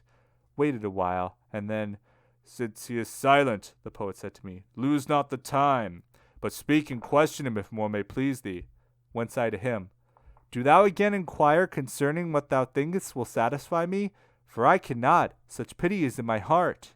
Therefore I recommenced, So may the man do for thee freely what thy speech implores. Spirit incarcerate, again be pleased to tell us in what way the soul is bound within these knots, and tell us, if thou canst, if any from such members e'er is freed. Then blew the trunk of main, and afterward the wind was into such a voice converted, with brevity shall be replied to you. With the exasperated soul abandons the body whence it rent itself away. Minos consigns it to the seventh abyss. It falls into the forest, and no part is chosen for it, but where fortune hurls it. There, like a grain of spelt, it germinates. It springs a sapling and a forest tree. The harpies, feeding then upon its leaves, do pain create, and for the pain an outlet. Like others for our spoils shall we return, but not that any one may them revest, for 'tis not just to have what one casts off. Here we shall drag them, and along the dismal forest our bodies shall suspended be, each to the thorn of his molested shade. We were attentive still unto the trunk, thinking that more it yet might wish to tell us, when by a tumult we were overtaken in the same way as he who perceives the boar in chase approaching to his stand, who hears the crashing of the beasts and branches. And to behold, upon our left side, naked and scratched, fleeing so furiously, that out of the forest every fan they broke, he who was in advance, Now help! Death! Help! And another one who seemed to lag too much was shouting, No, we will not so alert those legs of thine at joustings at the topo. And then, perchance, because his breath was failing, he grouped himself together with a bush. Behind them was the forest full of black she-mastiffs, ravenous and swift of foot as greyhounds, were issuing from the chain. On him, who had crouched down, they set their teeth, and him they lacerated piece by piece, therefore bore away those aching members. Thereat my escort took me by the hand, and led me to the bush that all in vain was weeping from its bloody lacerations. "O Jacopo," it said, "of Sant'Andrea, what helped it to thee of me to make a screen? What blame have I in thy nefarious life?" When near him had the master stayed his steps, he said, "Who wast thou, that through wounds so many art blowing out with blood thy dolorous speech?" And he to us, "O souls, that hither come to look upon the shameful massacre that has so rent away from me my leaves, gather them up beneath the dismal bush. I of that city was which to the Baptist changed its first patron, wherefore he this. Forever with his art will make it sad, and were it not that on the pass of Arno some glimpses of him are remaining still, those citizens who afterwards rebuilt it upon the ashes left by Attila, in vain it caused their labor to be drone. Of my own house I made myself a gibbet." Canto XIV. Because the charity of my native place constrained me, gathered I the sacred leaves, and gave them back to him who now was hoarse.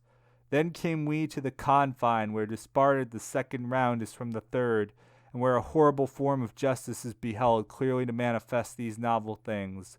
I say that we arrived upon a plain which from its bed rejecteth every plant. The dolorous forest is a garland to it, all round about is a sad moat to that.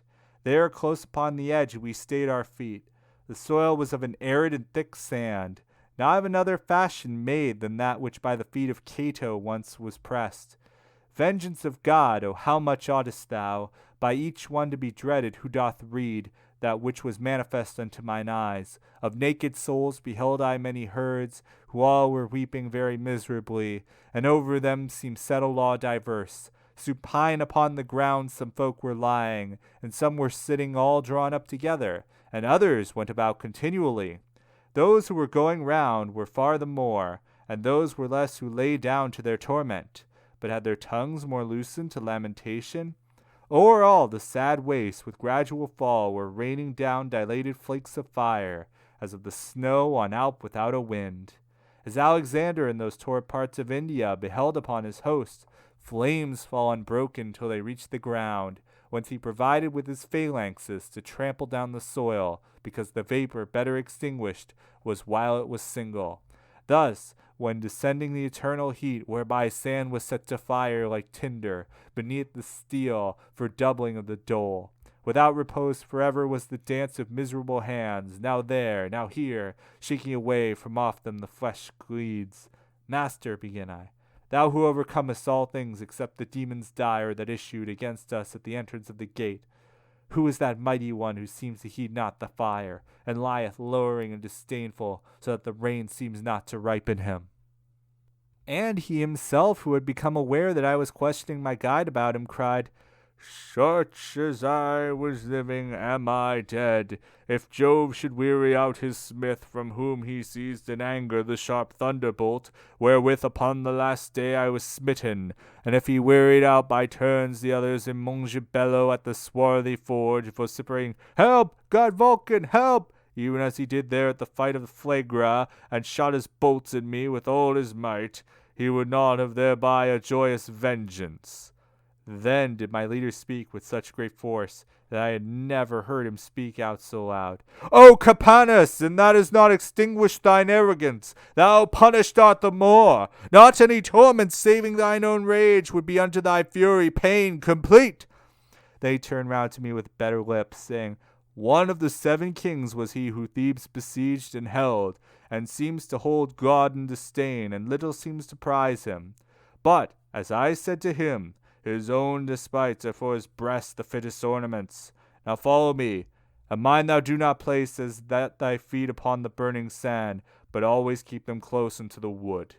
Speaking no word, we came to where there gushes forth from the wood a little rivulet, whose redness makes my hair still stand on end.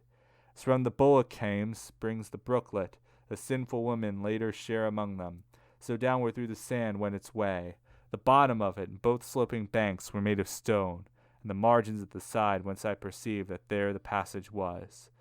"In all the rest which I have shown to thee, since we have entered within the gate, whose threshold unto no one is denied, nothing has been discovered by thine eyes so notable as is the present river, which all the little flames above it quenches. These words were of my leader, whence I prayed him, that he would give me largesse of the food, for which he had given me largesse of desire. In the mid-sea there sits a wasted land, said he afterward, whose name is Crete, under whose king the world of old was chased. There is a mountain there that once was glad with waters and with leaves, which was called Ida. Now 'tis deserted as a thing worn out. Rhea once chose it for the faithful cradle of her own son, and to conceal him better, whene'er he cried, she there had clamours made. Grand old man stands in the mount erect, who holds his shoulders turned towards Demetia, and looks at Rome as if it were his mirror. His head is fashioned of refined gold, and of pure silver are the arms and breast. He is brass as far down as the fork, from that point downward all is chosen iron, save that the right foot is of kiln-baked clay. And more he stands on that and on the other, each part except the gold is by a fissure, a sunder cleft that dripping is with the tears which gathered together perforate that cavern. From rock to rock they fall into this valley, Acheron, Styx, and Phlegethon they form. Then downward go along this narrow sluice, unto that point where is no more descending. They form Cocytus. What that pool may be, thou shalt behold, so here 'tis not narrated. And I to him, if so the present runnel doth take its rise in this way from our world, why only on this verge appears it to us? And he to me, thou knowest the place is round, and notwithstanding thou hast journeyed far, still to the left descending to the bottom thou hast not yet through all the circle turned. Therefore if something new appears to us, it should not bring amazement to thy face. And I again, Master, where shall be found Lethe and Phlegethon? For of one thou art silent, sayest the other as this rain is made. In all thy questions truly thou dost please me, replied he, but the boiling of the red water might well solve one of them thou makest. Thou shalt see Lethe by outside this moat, there where the souls repair to lave themselves when sin repented of has been removed. Then said he, It is time now to abandon the wood. Take heed that thou come after me. Away the margins make that are not burning, and over them all vapors are extinguished. Canto XV. Now bears us onward on one of the hard margins, and so the brooklet's mist o'ershadows it. From fire it saves the water in the dikes, even as the Flemings twixt Cadsand and Bruges, fearing the flood that toward them hurls itself, their bulwarks build to put the sea to flight, and as the Paduans along the Brenta to guard their villas and their villages, or ever Chiarentana fill the heat, in such similitude had those been made, albeit not so lofty nor so thick, whoever he might be, that master made them. Now were we from the forest so remote I could not have discovered where it was, even if backward I had turned myself, when we a company of souls encountered, who came beside the dike, and every one gazed at us, as at evening we are wont to eye each other under a new moon, so towards us sharpened they their brows, as an old tailor at the needle's eye thus scrutinized by such a family. By someone I was recognized, who seized my garment's hem, and cried out, What a marvel! And I, when he stretched forth his arm to me, on his baked aspect fastened so mine eyes that the scorched countenance prevented not his recognition by my intellect, and bowing down my face unto his own, I made reply, Are you here, Sir Brunetto? And he, May it not displease thee, O my son, if a brief space with thee, Brunetto Latini, backward return, and let the trail go on.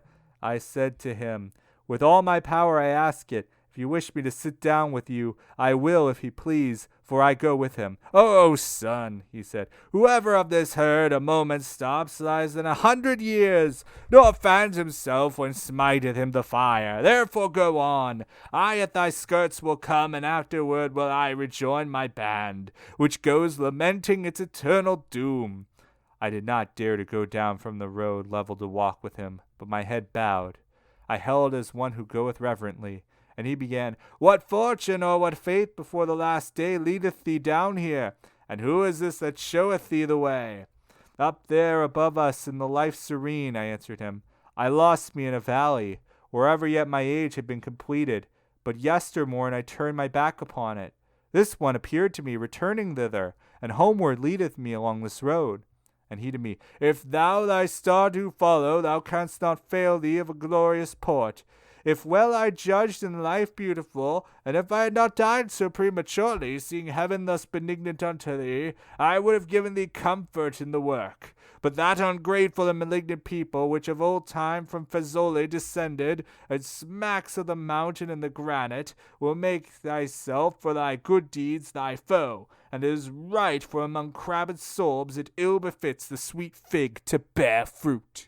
Old rumor in the world proclaims them blind, a people avaricious, envious, proud. Take heed that of their customs thou do cleanse thee. Thy fortune so much honor doth reserve thee. One party and the other shall be hungry, for thee but far from goat shall be the grass. Their litter let the beasts of Fezole make of themselves, nor let them touch the plant. If any still upon their dunghill rise, which may yet revive the consecrated seat of those Romans, who remain there when the nest of such great malice it became. If my entreaty wholly were fulfilled, replied I to him, not yet would you be in banishment from human nature placed.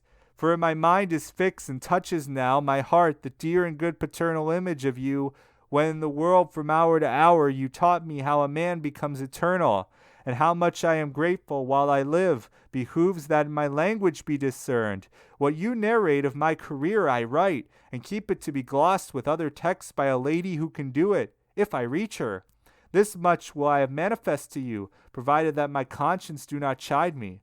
For whatsoever fortune I am ready, such hansel is not new unto mine ears. And therefore let fortune turn her wheel around as it may please her, and the churl is mattock. My master thereupon his right cheek did backward turn himself, and looked at me. Then said, He listeneth well who noteth it. Nor speaking less on that account, I go with Sir Brunetto, and I ask who are his most known and most eminent companions. And he to me, To know of some is well, of others it were laudable to be silent, for short would be the time for so much speech. Know then in sum that all of them were clerks, and men of letters great and of great fame. In the world tainted with the selfsame sin, Priscian goes yonder with that wretched crowd, and Francis of Accorso and thou hadst seen there.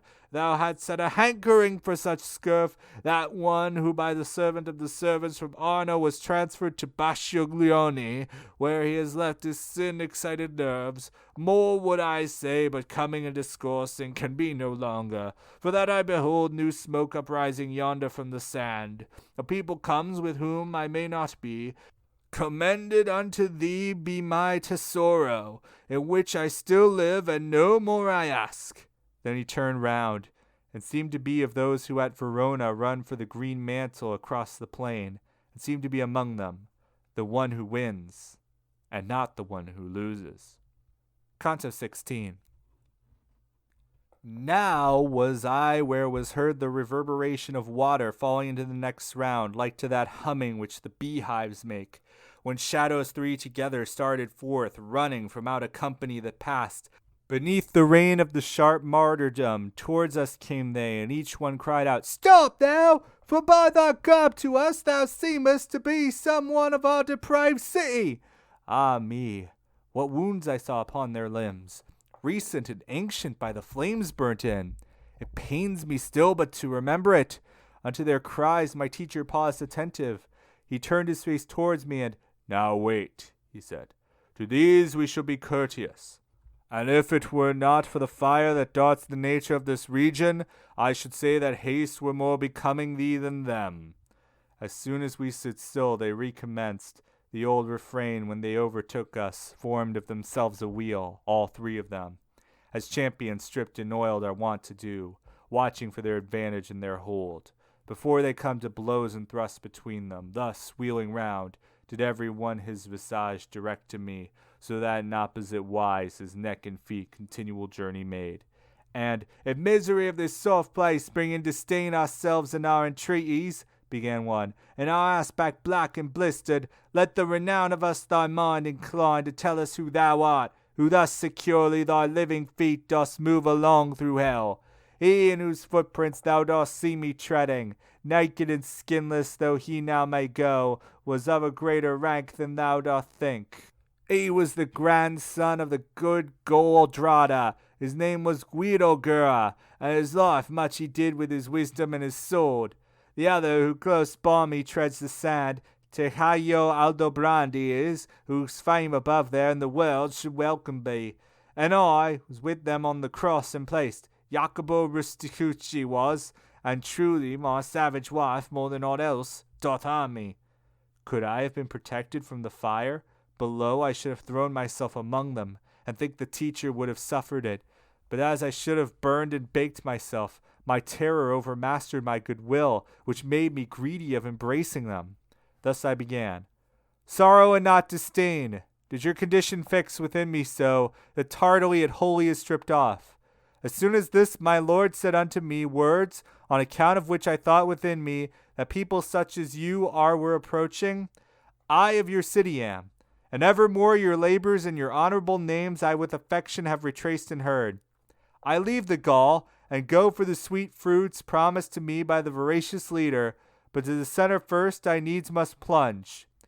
So may the soul for a long while conduct those limbs of thine, did he make answer then, and so may thy renown shine after thee, valor and courtesy, say if they dwell within our city as they used to do, or if they only have got out of it, for Guillermo Borsier, who is in torment with us of late, and goes there with his comrades, doth greatly mortify us with his wounds.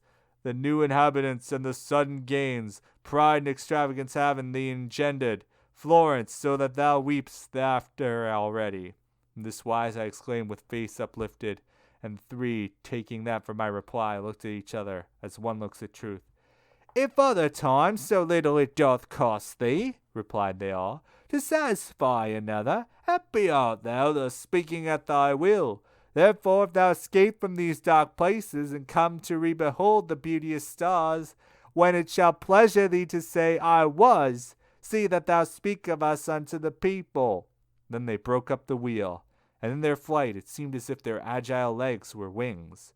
Not an amen could possibly be said, so rapidly as they had disappeared, or for the master deemed best to depart. I followed him, and little had we gone before the sound of water was so near us, that speaking we should hardly have been heard. Even as that stream which holdeth its own course, the first from Monteveso towards the east, up on the left-hand slope of Apennine, which is above called Aquacheta, ere it down descendeth to its low bed, at Forli is vacant of that name, reverberates there above San Benedetto from Alps, by falling at single leap, where for 1,000 there were room enough. Thus downward from a blank precipitate, we found resounding that dark-tinted water, so that soon the ear would have offended.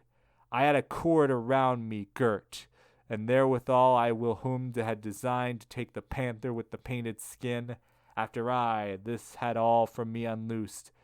As my conductor had commanded me, I reached it to him, gathered up and coiled, whereat he turned himself to the right side. Now a little distance from the verge, he cast it down into that deep abyss. It must needs be some novelty respond, I said within myself, to the new signal, the master with his eyes following so.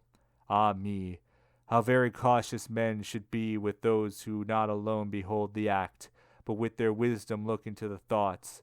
He said to me, Soon there will upward come what I await, and what they thought is dreaming must soon reveal itself unto thy sight. I to that truth which has the face of falsehood. A man should close his lips as far as may be, because without his fault it causes shame. But here I cannot, and reader, by the notes of this my comedy, to thee I swear, so may they not be void of lasting favor, athwart that dense and darksome atmosphere. I saw a figure swimming upward come, marvelous unto every steadfast heart, even as he returns who goeth down, sometimes to clear an anchor which is grappled, reef, or aught else that in the sea is hidden, who upward stretches, and draws in his feet. Canto XVII. Behold the monster with the pointed tail, who cleaves the hills and breaketh walls and weapons. Behold him who infecteth all the world. Thus unto me my guide began to say, and beckoned him that he should come to shore, near to the confine of the trodden marble, and that uncleanly image of deceit came up and thrust ashore its head and bust, but on the border did not drag its tail. The face was as the face of a just man, its semblance outwardly was so benign, and of a serpent all the trunk beside. 2 paws it had, hairy unto the armpits, the back and breast and both the sides it had, depicted o'er with nooses and with shields, with colours more, groundwork or broidery. Never in cloth did Tartars make, nor Turks, nor were such tissues by Arachne laid. As sometimes whereas lie upon the shore, that part are in the water, part on land, and as among the guzzling Germans there, the beaver plans himself to wage his war, so that vile monster lay upon the border which is of stone, and shutteth in the sand. His tail was wholly quivering in the void, contorting upwards the envenomed fork, that in the guise of scorpion armed its point. The guide said, Now perforce must turn aside our way a little, even to that beast malevolent that yonder coucheth him. We therefore on the right-hand side descended, and made 10 steps upon the outer verge, completely to avoid the sand and flame. And after we are come to him, I see, a little farther off upon the sand, a people sitting near the hollow place.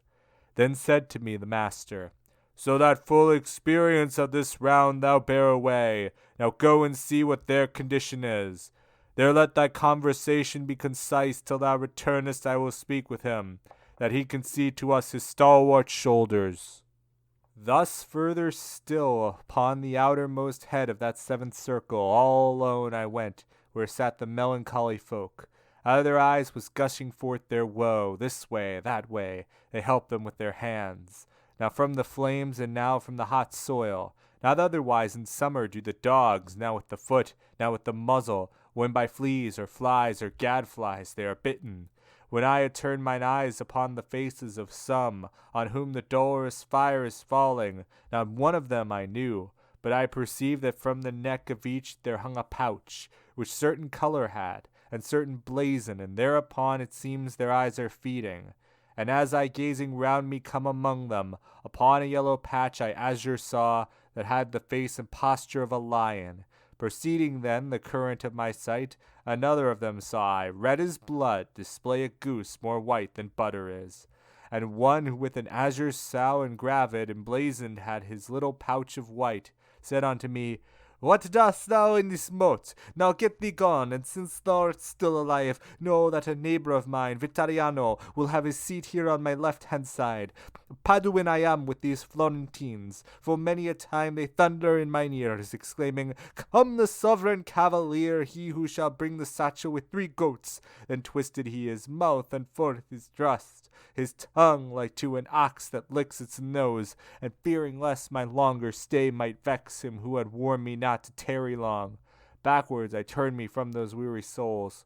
I found my guide who had already mounted upon the back of that wild animal, and said to me, Now be both strong and bold. Now we descend by stairways such as these. Mount thou in front, for I will be midway, so that the tail may have no power to harm thee, such as he is who has so near the ague of Corton that his nails are blue already, and trembles all but looking at the shade. Even such became I at those proffered words, but shame in me his menaces produced, which maketh servant strong before a good master. I seated me upon those monstrous shoulders. I wished to say, and yet the voice came not, as I believed, Take heed that thou embrace me. But he, who other times had rescued me in other peril, soon as I had mounted, within his arms encircled and sustained me, and said, Now carry on, bestir thyself. The circle's large and the descent be little. Think of the novel burden which thou hast. Even as the little vessel shoves from shore, backwards, still backwards, so he thence withdrew. And when he wholly felt himself aloft, there where his breast had been he turned his tail, and that extended like an eel he moved, and with his paws drew himself the air. A greater fear I do not think there was. What time abandoned Phaeton the reins, whereby the heavens, as still appears, were scorched, nor when the wretched Icarus his flanks felt stripped of feathers by the melting wax, his father crying, An ill way thou takest, than was my own, when I perceived myself on all sides in the air, saw extinguished the sight of everything but of the monster. Onward he goeth, swimming slowly, slowly. Wheels and descents, but I perceive it only, by wind upon my face and from below. I heard already on the right the whirlpool making a horrible crashing under us, whence I thrust out my head with eyes cast downward. Then was I still more fearful of the abyss, because I fires beheld and heard laments, whereat I, trembling, all the closer cling. I saw then, for before I had not seen it, the turning and descending my great horrors that were approaching upon divers sides, as falcon who has long been on the wing, who without seeing either lure or bird maketh the falconer say, "Ah me, thou stoopest!" descendeth weary, whence he started swiftly through 100 circles and alights, far from his master, sullen and disdainful. Even thus did Geryon place us on the bottom, close to the basis of the rough-hewn rock, and being disencumbered of our persons, he sped away as an arrow from the string. Canto XVIII. There is a place in hell called Malabulge, wholly of stone and of an iron color, as is the circle that around it turns. Right in the middle of the field malign there yawns a well exceeding wide and deep, of which its place the structure will recount. Round then is that enclosure which remains beneath the well and the foot of the high hard bank, and has distinct in valleys 10 its bottom, as where for the protection of the walls many and many moats surround the castles. The part in which they are a figure forms just such an image as those presented there, and as about such strongholds from their gates, and to the outer bank are little bridges, so from the precipice's base did crags project, which intersected dikes and moats unto the well that truncates and collects them. Within this place, downshaken from the back of Geryon, we found us, and the poet held to the left, and I moved on behind. Upon my right hand I beheld new anguish, new torments, and new wielders of the lash, wherewith the foremost Bolgia was replete. Down at the bottom were the sinners naked. This side the middle came they facing us. Beyond it with us, but with greater steps, even as the Romans, for the mighty host, the year of Jubilee, upon the bridge or have chosen a mode to pass the people over.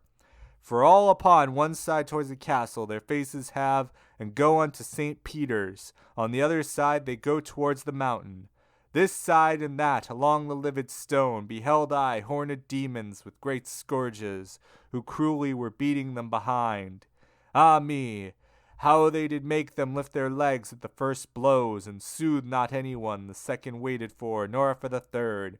While I was going on, mine eyes by one encountered were, and straight I said, "Already with sight of this one I am not unfed." Therefore I stayed my feet to make him out, and with me the sweet guide came to a stand.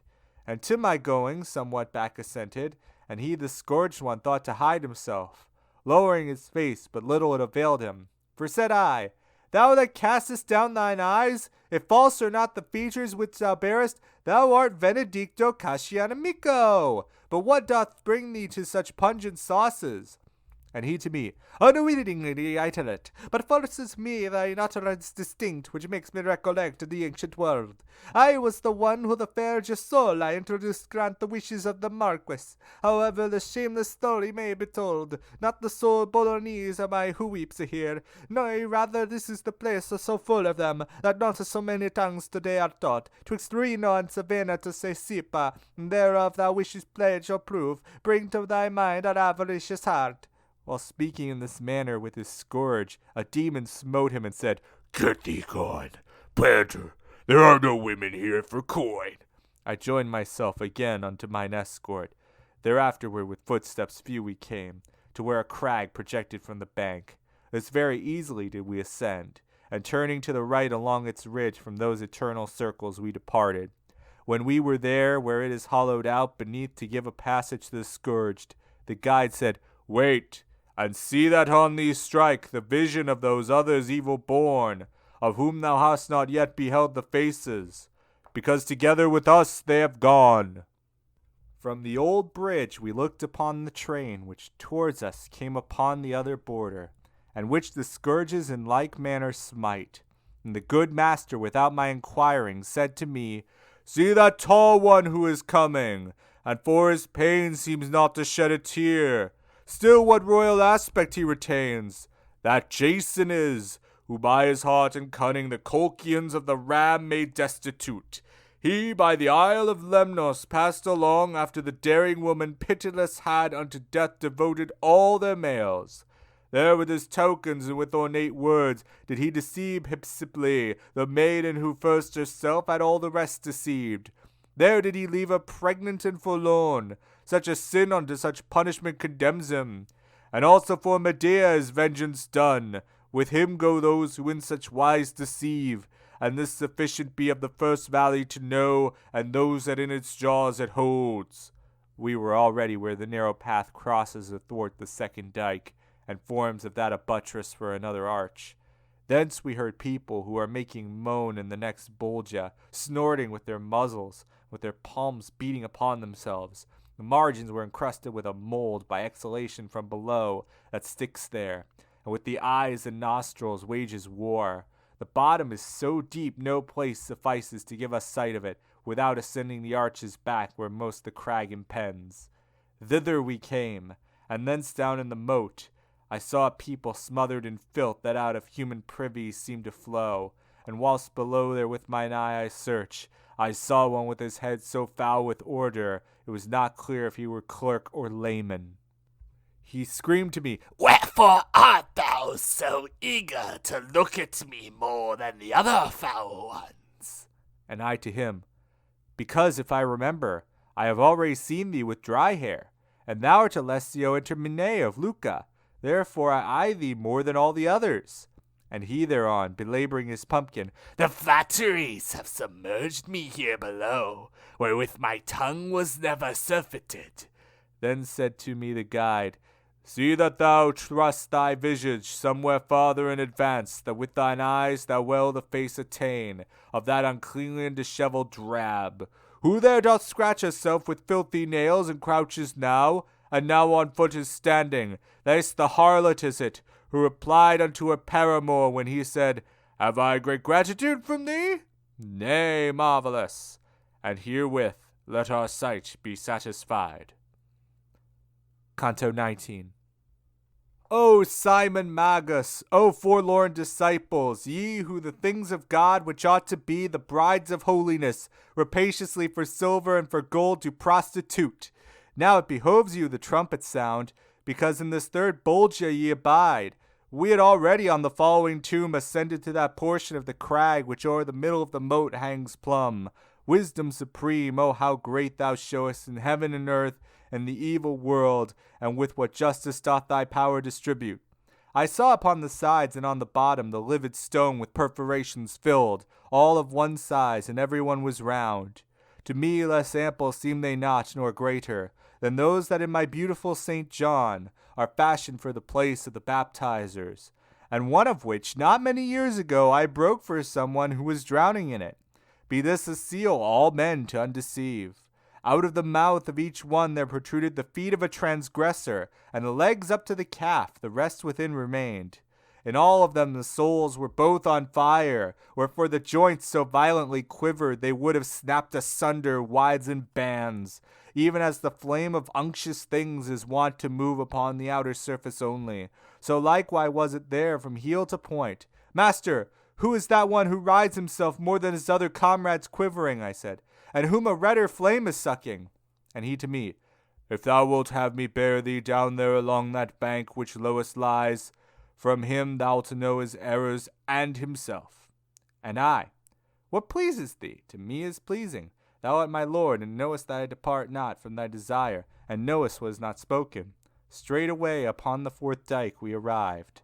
We turned, and on the left-hand side descended, down to the bottom full of holes and narrow, and the good master yet from off his haunch deposed me not, till to the hole he brought me, of him who so lamented with his shanks. "Whoe'er thou art, thou standest upside down, O doleful soul, implanted like a snake." To say began I, "If thou canst, speak out." I stood even as the friar who is confessing the false assassin who, when he is fixed, recalls him so that death may be delayed. And he cried out, "Dost thou stand there already? Dost thou stand there already, Boniface? By many years the record lied to me. Art thou so early satiated with that wealth, for which thou didst not fear to take by fraud the beautiful lady, then work her woe?" Such I became as people who are stand, not comprehending what is answered to them, as if bemocked, and know not how to answer. Then said Virgilius, "Say to him straightway, I am not he. I am not he thou thinkest." And I replied as was imposed on me, whereat the spirit writhed with both his feet, then sighing with a voice of lamentation said to me, Then what wantest thou of me?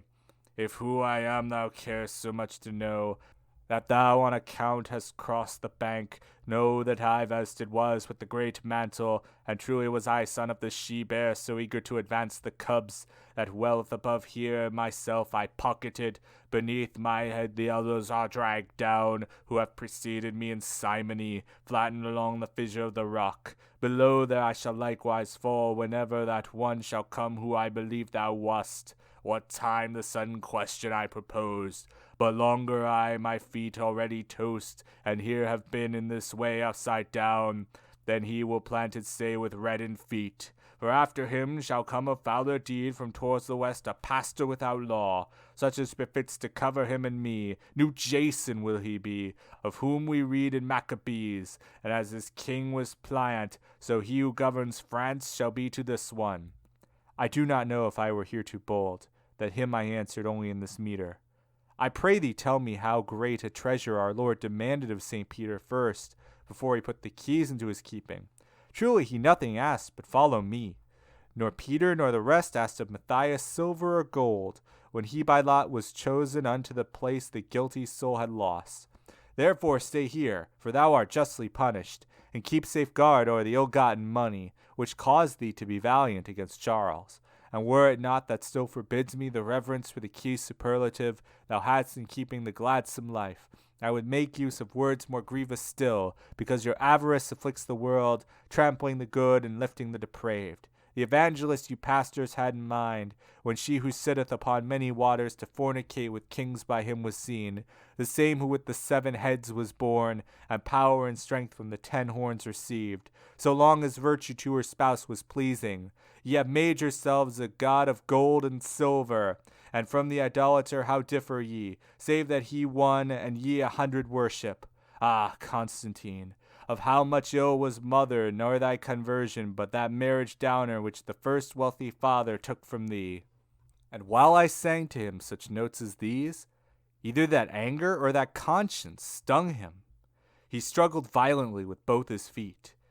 I think in sooth that it my leader pleased, with such contented lip he listened ever, unto the sound of the true words expressed. Therefore with both his arms he took me up, and when he had me all upon his breast, remounted by way where he descended. Nor did he tire to have me clasped to him, but bore me to the summit of the arch, which from the 4th dyke to the 5th is passage. There tenderly he laid his burden down, tenderly on the crag uneven and steep, that would have been hard passage for the goats.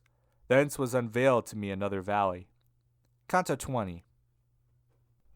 Of a new pain behooves me to make verses and give material to the 20th canto of the first song, which is of the submerged. I was already thoroughly disposed to peer down into the uncovered depth, which bathed itself with tears of agony. A people saw I through circular valleys, silent and weeping, coming at the pace which in this world the litanies assume.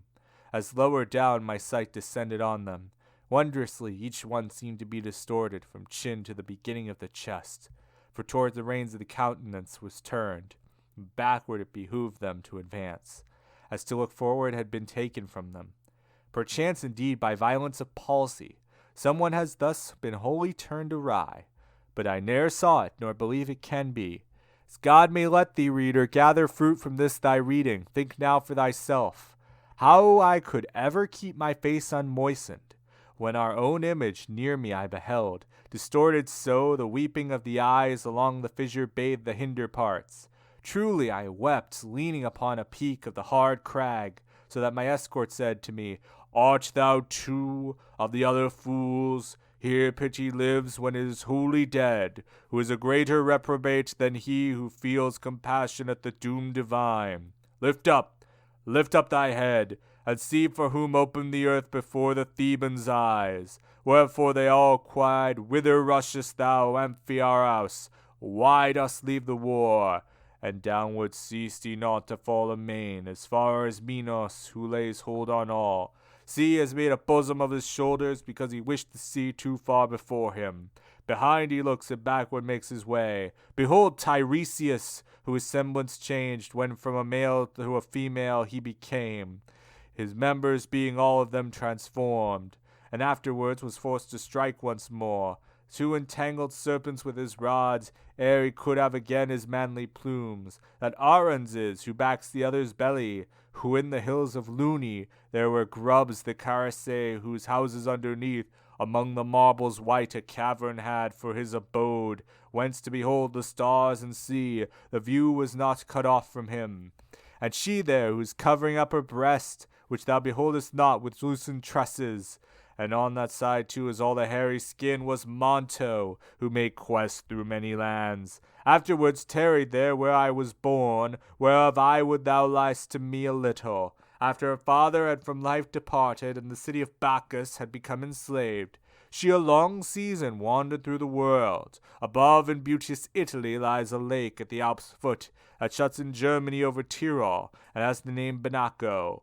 By 1,000 springs, I think, and more is bathed, twixt Garda and Val Camonica Pennino, with water that grows stagnant in that lake. Midway a place is where the Trentine pastor, and he of Brescia, and the Veronese might give his blessing. If he pass that way, sitteth Peschiera, fortress fair and strong, to front the Brescians and the Bergamasques, where round about the bank descendeth the lowest.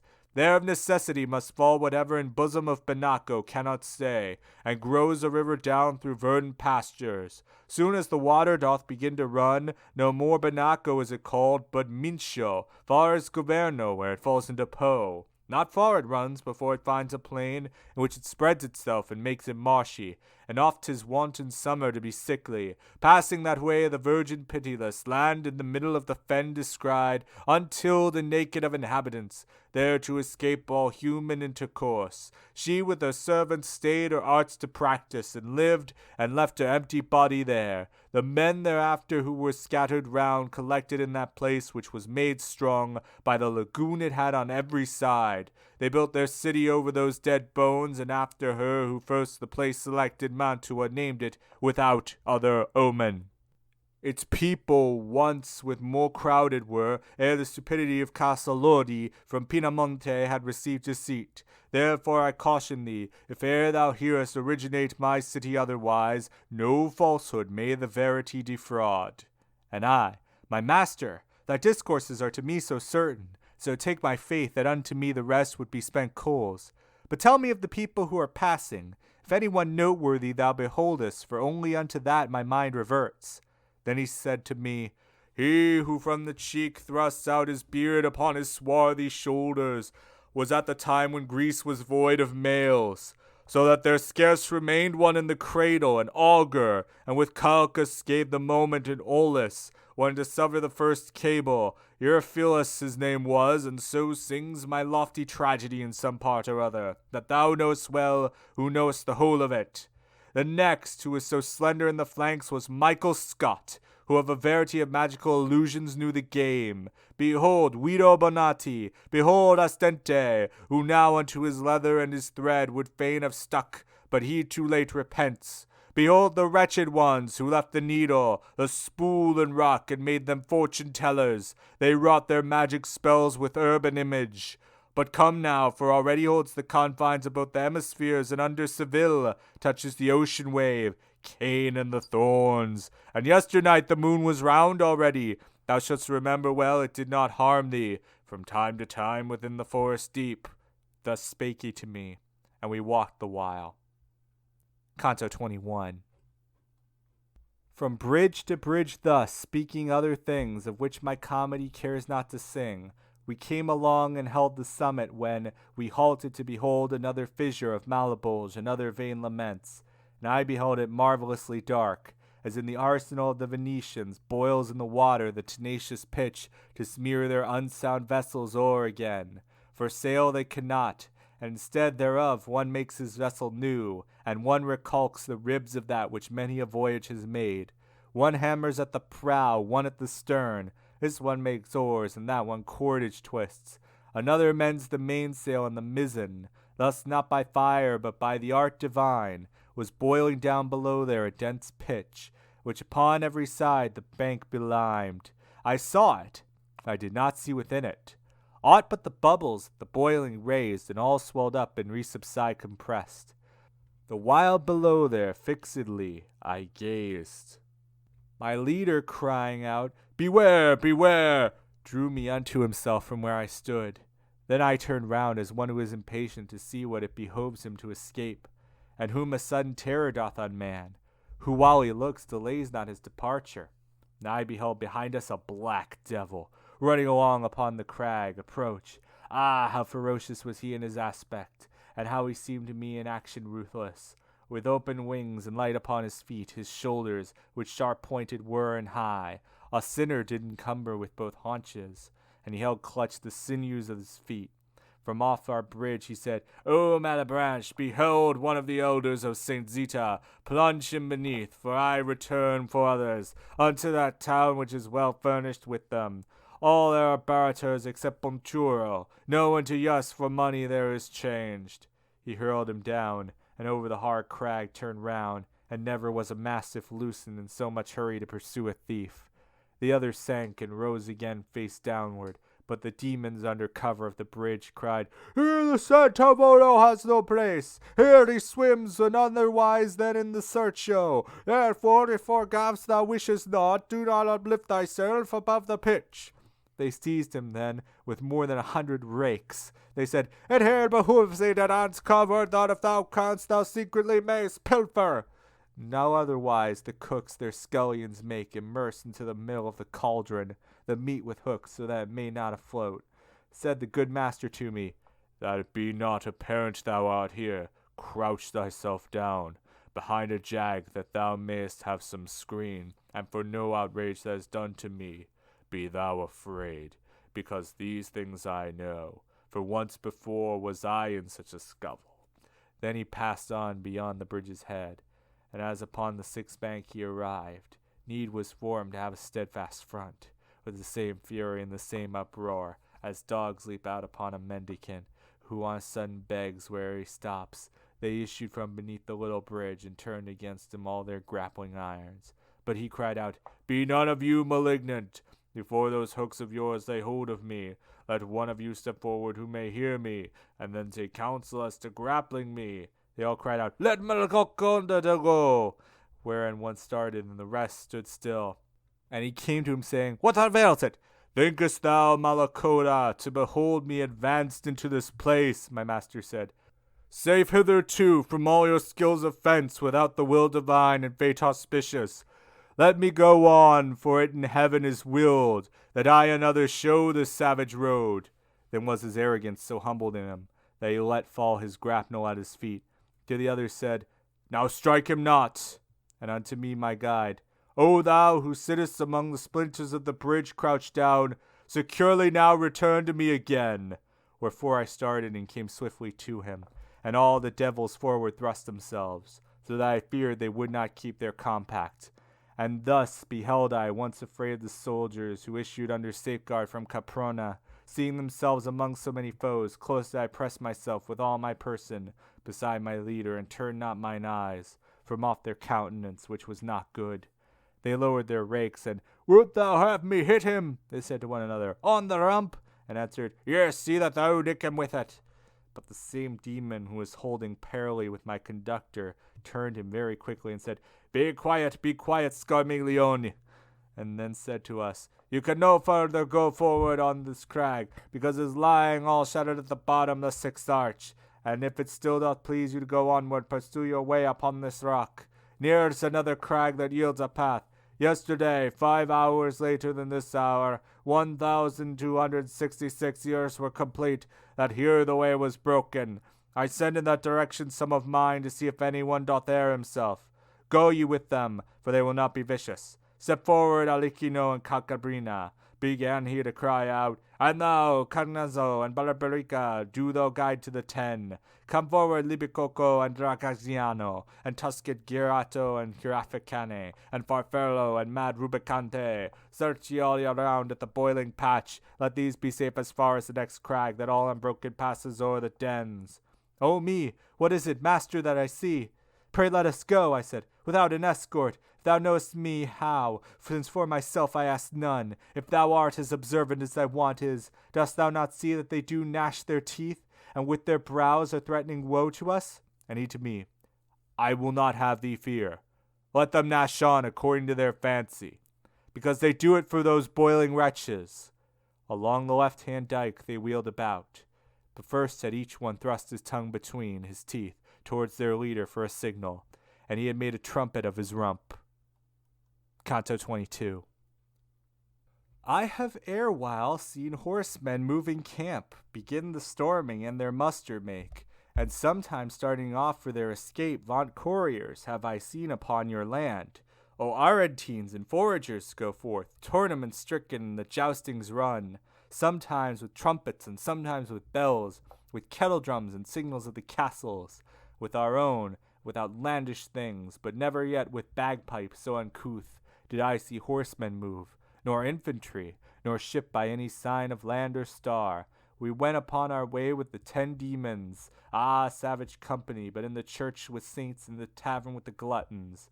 Ever upon the pitch was my intent to see the whole condition of that Bolgia, and of the people who therein were burned. Even as the dolphins, when they make a sign to mariners by arching of the back, that they should counsel take to save their vessel. Thus sometimes to alleviate his pain, one of the sinners would display his back, and unless time conceal it then it lightens, as on the brink of water in a ditch the frogs stand only with their muzzles out, so that they hide their feet in other bulk. So upon every side the sinners stood, but ever as Barbarica near them came, thus underneath the boiling they withdrew. I saw and still my heart doth shudder at it, one waiting thus, even as it comes to pass. One frog remains, and down another dives, and Graphiacan, who most confronted them, grappled him by his tresses smeared with pitch, and drew him up so that he seemed an otter. I knew before the names of all of them, so I had noted them when they were chosen, and when they called each other, listened how, O Rubicante, see that thou do lay thy claws upon him, so that thou mayst flay him, cried all together the accursed ones, and I, my master, see to it, if thou canst, that thou mayst know who is the luckless wight, thus come into his adversary's hands. Near to the side of him my leader drew, asked of him whence he was, and he replied, I in the kingdom of Navarre was born. My mother placed me servant to a lord, for she had borne me to a ribald knave, destroyer of himself and of his things. Then I domestic was of good King Thibault, and I set me there to practice barratry, for which I pay the reckoning in this heat, and Shirato, from whose mouth projected on either side a tusk, as in a boar, caused him to feel how one of them could rip. Among malicious cats the mouse had come, but Barakia clasped him in his arms and said, Stand ye aside while I enfork him. And to my master he turned round his head. Ask him again, he said, if more thou wish to know from him, before someone destroy him. The guide, Now tell then of the other culprits. Knowest thou any one who is a Latian under the pitch? And he, I separated lately from one who is a neighbor to it. Would that still I were covered up with him, for I should hear not either claw nor hook. And Libicoco, we hath borne too much. And with his grapnel seized him by the arm, so that by rending he tore off a tendon. Eke Dracianazo wished to pounce upon him down at the legs, whence their decurion turned round and round about with evil look, when they again somewhat were pacified of him, who still was looking at his wound, demanded my conductor without stay, Who was that one from whom a luckless parting thou sayest thou hast made to come ashore? And he replied, It was the Friar Gomita, he of Galura, vessel of all fraud, who had the enemies of his lord in hand, and dealt so with them each exalts thereat. Money he took, and let them smoothly off, as he says, and other offices.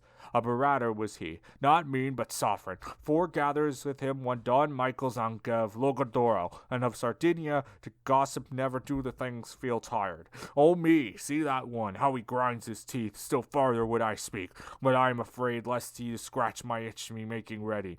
And the Grand Provost turned to Farfarello, who rolled his eyes about as if to strike, said, Stand thou aside, thou malicious bird. If you desire to either see or hear, the terror-stricken recommenced therein, Tuscans or Lombards, I will make them come, but let the Malapranch cease a little, so that these may not their revenges fear. And I, down sitting on this very place, for one that I am willing to make 7 come, when I shall whistle, as our custom is to do, whenever one of us comes out. Cagnazzo at these words his muzzle lifted, shaking his head, and said, Just hear the trick which he has thought of, down to throw himself. whence he who snares in great abundance had responded, Ay, by far too cunning I am when I procure for mine a greater sadness. Alikin held not in, but running counter unto the rest, said to him, If thou dive, I will not follow thee upon the gallop, but I will beat my wings above the pitch, the height be left and the bank a shield, to see if thou alone dost countervail us. O thou who readest, thou shalt hear new sport. Each the other side his eyes averted, he first who most reluctant was to do it. The Navarrese selected well this time, planted his feet on land, in a moment leaped and released himself from their design, whereat each one was suddenly stung with shame. But he most who was cause of defeat, therefore he moved and cried, Thou art overtaken! But little it availed, for wings could not outstrip the fear. The other one went under, and flying upward he his breast directed. Not otherwise the duck upon a sudden dives under when the falcon is approaching, and upward he returneth cross and weary. Infuriate the mockery, Calcabrina, flying behind him, followed close, desirous the others should escape to have quarrel. When the barrator had disappeared, he turned his talons upon his companion, and grappled with him right above the moat. But sooth the other was a doughy sparhawk to clapper-claw him well, and both of them fell in the middle of the boiling pond. A sudden intercessor was the heat, but nevertheless of rising there was naught. To such degree they had their wings belimed. Lamenting with the others, Barbaricia made 4 of them fly to the other side with all their gasps, and very speedily this side and that they to their posts descended. They stretched their hooks towards the pitch ensnared, who were already baked within the crust, and in this manner busied did we leave them. Canto XXIII. Silent, alone, and without company we went, the one in front, the other after, as go the minor friars along their way. Upon the fable of Aesop was directed my thought, by reason of the present quarrel, where he has spoken of the frog and the mouse. For Mo and Isa are not more alike than this one is to that, if well we couple end in beginning with a steadfast mind. And even as one thought from another springs, so afterward from that was born another, which the first fear within me double made. Thus did I ponder. These on our account are laughed to scorn with injury and scoff, so great that much I think it must annoy them. If anger be engrafted on ill will, they will come after us more merciless than dog upon the leveret which he seizes. I feel my hair stand on end already with terror, and stood backwardly intent, when said I, Master, thou hidest not thyself and me forthwith. Of Malebranche I am in dread, and we have them now behind us. I so imagine them, I already feel them. And he, If I were made of leaded glass, thine outward image should not attract sooner to me than I imprint the inner. Just now thy thoughts came in among my own, with similar attitude and similar face, so that of both one counsel soul I made. If peradventure the right bank so slope that we to the next bolgia can descend, we shall escape from the imagined chase. Not yet he finished rendering such opinion, when I beheld them come with outstretched wings. Not far remote, with will to seize upon us, my leader on a sudden seized me up, even as a mother who by noise is weakened, and close behind her sees the enkindled flames, who takes her son and flies, and does not stop, having more care of him than of herself, so that she clothes her only with a shift, and downward from the top of the hard bank, supine he gave him to the pendant rock, at one side of the other bolgia walls, ne'er ran so swiftly through a sluice to turn the wheel of any land-built mill, when nearest to the paddles it approaches, as did my master down along that border, bearing me with him on his breast away, as his own son, and not as a companion. Hardly the bed of the ravine below his feet had reached ere they had reached the hill, right over us, but he was not afraid, for the high providence which had ordained to place the ministers of the 5th moat, the power of thence departing, took from all. A painted people there below we found, who went about with footsteps very slow, weeping in their semblance tired and vanquished. They had on mantles with the hoods low down, before their eyes in fashion of the cut, that in Cologne they for the monks are made. Without, they gilded are so that it dazzles, but inwardly all leaden and so heavy that Frederick used to put them on of straw. O everlasting fatigue mantle! Again we turned us still to the left hand along with them, intent on their sad plaint. But owing to the weight that weary folk came on so tardily, that we were new in company at each motion of the haunch.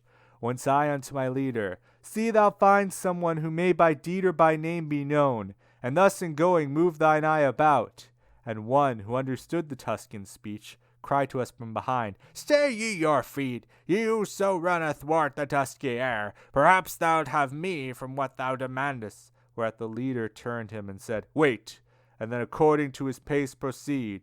I stopped, and two beheld I show great haste of spirit in their faces to be with me. But the burden and narrow way delayed them. When they came up, long with an eye askance, they scanned me without uttering a word. Then to each other turned and said together, He by action of his throat seems living, and if dead they are, by what privilege go they uncovered by the heavy stole? Then said to me, Tuscan, who to the college of miserable hypocrites art come, do not disdain to tell us who thou art. And I to them, Born was I, and grew up in the great town on the fair river of Arno, and with the body I've always had. But who are ye, in whom there trickles down along your cheeks such grief as I behold? And what pain is upon you that so sparkles? And one replied to me, These orange cloaks are made of lead so heavy that the weights cause in this way their balances to creak. Frati Gaudenti we were, at Bolognese, I Catalano, and he Lodoringo, named and together taken by thy city, as the want is to take one man alone, for maintenance of its peace, and we were such, as still it is apparent round Gardingo. O friars, be and I, you're iniquitous, but said no more. For to mine eyes there rushed one crucified with 3 stakes on the ground. When me he saw, he writhed himself all over, blowing into his beard with suspirations. And the friar Catalan, who knows this, said to me, Is transfixed one whom thou seest, counseled the Pharisees that it was meet to put one man to torture for the people crosswise, and naked is he on the path. As thou perceivest, and he needs must feel, whoever passes, first how much he weighs. And in like mode his father-in-law is punished within this mote, and the others of the council, which for the Jews was a malignant seed. And thereupon I saw Virgilius marvel o'er him, who was extended on the cross so vilely in eternal banishment, that he directed to the friar this voice, Be not displeased, if granted thee to tell us, if to the right hand any path slope down by which we two may issue forth from here, without constraining some of the black angels to come and extricate us from this deep. Then he made answer, Near then thou hopest there is a rock that forth from the great circle proceeds, and crosses all the cruel valleys, save that at 'tis broken and does not bridge it. You will be able to mount up the ruin that sidelong slopes and at the bottom rises. The leader stood a while with head bowed down, then said, The business badly he recounted who grapples with his hook the sinners yonder. And the friar, Many of the devil's vices once heard I at Bologna, and among them that he's a liar and the father of lies. Thereat my leader with great strides went on, somewhat disturbed with anger in his looks, whence from the heavy laden I departed, after the prints of his beloved feet. Canto 24. In that part of the youthful year wherein the sun his locks beneath Aquarius tempers, and now the nights draw near to half the day, what time the hoarfrost copies on the ground the outward semblance of her sister white, but little lasts the temper of her pen, the husbandman whose forage faileth him, rises and looks and seeth the champagne all gleaming white, whereat he beats his flank, returns indoors, and up and down laments like a poor wretch who knows not what to do. Then he returns, and hope revives again, seeing the world has changed its countenance in little time, and takes his shepherd's crook, and forth the little lambs to pasture drives. Thus did the master fill me with alarm, when I beheld his forehead so disturbed, and to the ailment came as soon the plaster. For as we came unto the ruined bridge, the leader turned me with that sweat look, which at the mountain's foot I first beheld. His arms he opened after some advisement, within himself elected, looking first well at the ruin, and laid hold of me. And even as he who acts and meditates, for I it seems that he provides beforehand, so upward lifting me towards the summit of a huge rock, he scanned another crag, saying, To that one grapple afterwards, but try first if 'tis such that will hold thee. This was no way for one clothed with a cloak, for hardly he light, I pushed upwards, were able to ascend from jag to jag, and I had not been that upon that precinct shorter was the ascent than on the other. He I knew not, but I had been dead beat. But because Malapulge towards the mouth of the profoundest well is all inclining, the structure of each valley doth import that one bank rises and the other sinks. Still we arrived at length upon the point wherefrom the last stone breaks itself asunder. The breath was from my lungs so milked away when I was up that I could go no farther. Nay, I sat down upon my first arrival. Now it behoves thee thus to put off sloth, my master said, for sitting upon down or under quilt one cometh not to fame, withouten which whoso his life consumes such vestige leaveth of himself on earth, as smoke in air in the water foam, and therefore rise thee up, o'ercame the anguish with spirit that o'ercome every battle, if with its heavy body it sink not. A longer stairway it behoves thee mount. 'Tis not enough from these to have departed. Let avail thee if thou understand me. Then I uprose, showing myself provided better with breath than I did feel myself, and said, Go on, for I am strong and bold. Upward we took our way along the crag, which jagged was, and narrow and difficult, and more precipitous far than that before. Speaking I went, not to appear exhausted, whereat a voice from the next smoke came forth. Not well adapted to articulate words, I know not what it said, though o'er the back I now was of the arch that passes there, but he seemed moved to anger who was speaking. I was bent downward, but my living eyes could not attain the bottom for the dark, wherefore I, Master, see that thou arrive at the next round, and let us descend the wall, for as from hence I hear and understand not. So I looked down, and nothing I distinguish. Other response, he said, I make thee not, except the doing, for the modest asking ought to be followed by the deed in silence. We from the bridge descended at its head, where it connects itself with the 8th bank, and then was manifest to me the Bolgia, and I beheld therein a terrible throng of serpents, and of such a monstrous kind that the remembrance still congeals my blood. Let Libya boast no longer with her sand, for Shelidri, Jaculi, and Pharai she breeds, with Sencri and with Ephisbania, neither so many plagues nor so malignant e'er showed she with all Ethiopia, nor with whatever on the Red Sea is. Among this cruel and most dismal throng, people were running naked and affrighted, without the hope of hole or heliotrope. They had their hands with serpents bound behind them. These riveted upon their reins the tail and head, and were in front of them entwined. And lo, at one who was upon our side, therefore darted forth a serpent, which transfixed him.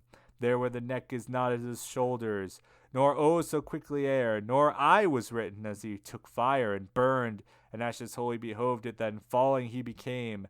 And when he on the ground was thus destroyed, the ashes drew together, and of themselves, and to himself they instantly returned. Even thus, by the great sages, 'tis confessed, the phoenix dies, and then is born again, when it approaches its 500th year. On herb or grain it feeds not in its life, but only on tears of incense and amomum, and nard and myrrh are its last winding sheet.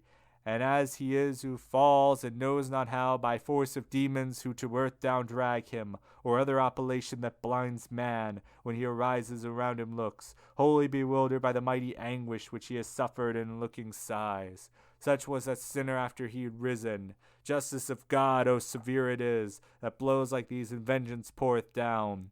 The guide thereafter asked him who he was, whence he replied, I reigned from Tuscany, a short time since into this cruel gorge. A bestial life and not a human pleased me. Even as the mule I was, I'm Vanni Fucci. Beast and Pistoia was my worthy den. And I answer the guide, tell him to stir not, and ask what crime has thrust him here below. For once a man of blood and wrath I saw him. And the sinner who had heard dissembled not, but unto me directed mind and face, and with melancholy shame was painted, then said, It pains me more than thou hast caught me. Amid this misery where thou seest me, than when I from the other life was taken, what thou demandest I cannot deny. So low am I put down because I robbed the sacristy of the fair ornaments, and falsely once 'twas laid upon another, but that thou mayst not such a sight enjoy. Thou shalt e'er be out of the dark places, thine ears to my announcement open here. Pistoia first of Neri groweth meagre, then Florence doth renew her men and manners. Mars draws a vapor up from Valtemagra, which is with turbid clouds enveloped round. With impetuous and bitter tempest over Campo Pisan shall be the battle, which shall suddenly rend the mist asunder, so that each Bianco shall thereby be smitten. and this I've said that it may give thee pain. Canto 25. At the conclusion of his words, the thief lifted his hands aloft with both the figs, crying, "Take that, God, for at thee I aim them!" From that time forth the serpents were my friends, for one entwined itself about his neck, as if it said, "I will not thou speak more," and round his arms another, and rebound him, clinching itself together so in front that with them he could not a motion make. Pistoia, ha Pistoia! Why resolve not to burn thyself to ashes and so perish, since in ill doing thou thy seed excell'st? Through all the sombre circles of this hell, spirit I saw not against God so proud, not he who fell at Thebes down from the walls. He fled away and spake no further word. And I beheld a centaur full of rage come crying out, where is the scuffer? I do not think Maremma has so many serpents as he had all along his back, as far as where our countenance begins, upon the shoulders, just behind the nape. With wings wide open was the dragon lying, and he sets fire to all that he encounters. My master said, "That one is Cacus, who beneath the rock upon Mount Aventine created oftentimes a lake of blood. He goes not on the same road with his brothers by reason of the fraudulent theft he made of the great herd which he had near to him, whereat his torturous actions ceased beneath the mace of Hercules, who peradventure gave him 100, and he felt not 10. While he was speaking thus, he had passed by, and spirits 3 had underneath us come, of which nor I aware was, nor my leader, until what time they shouted, "Who are you?" On which account our story made a halt, and then we were intent on them alone.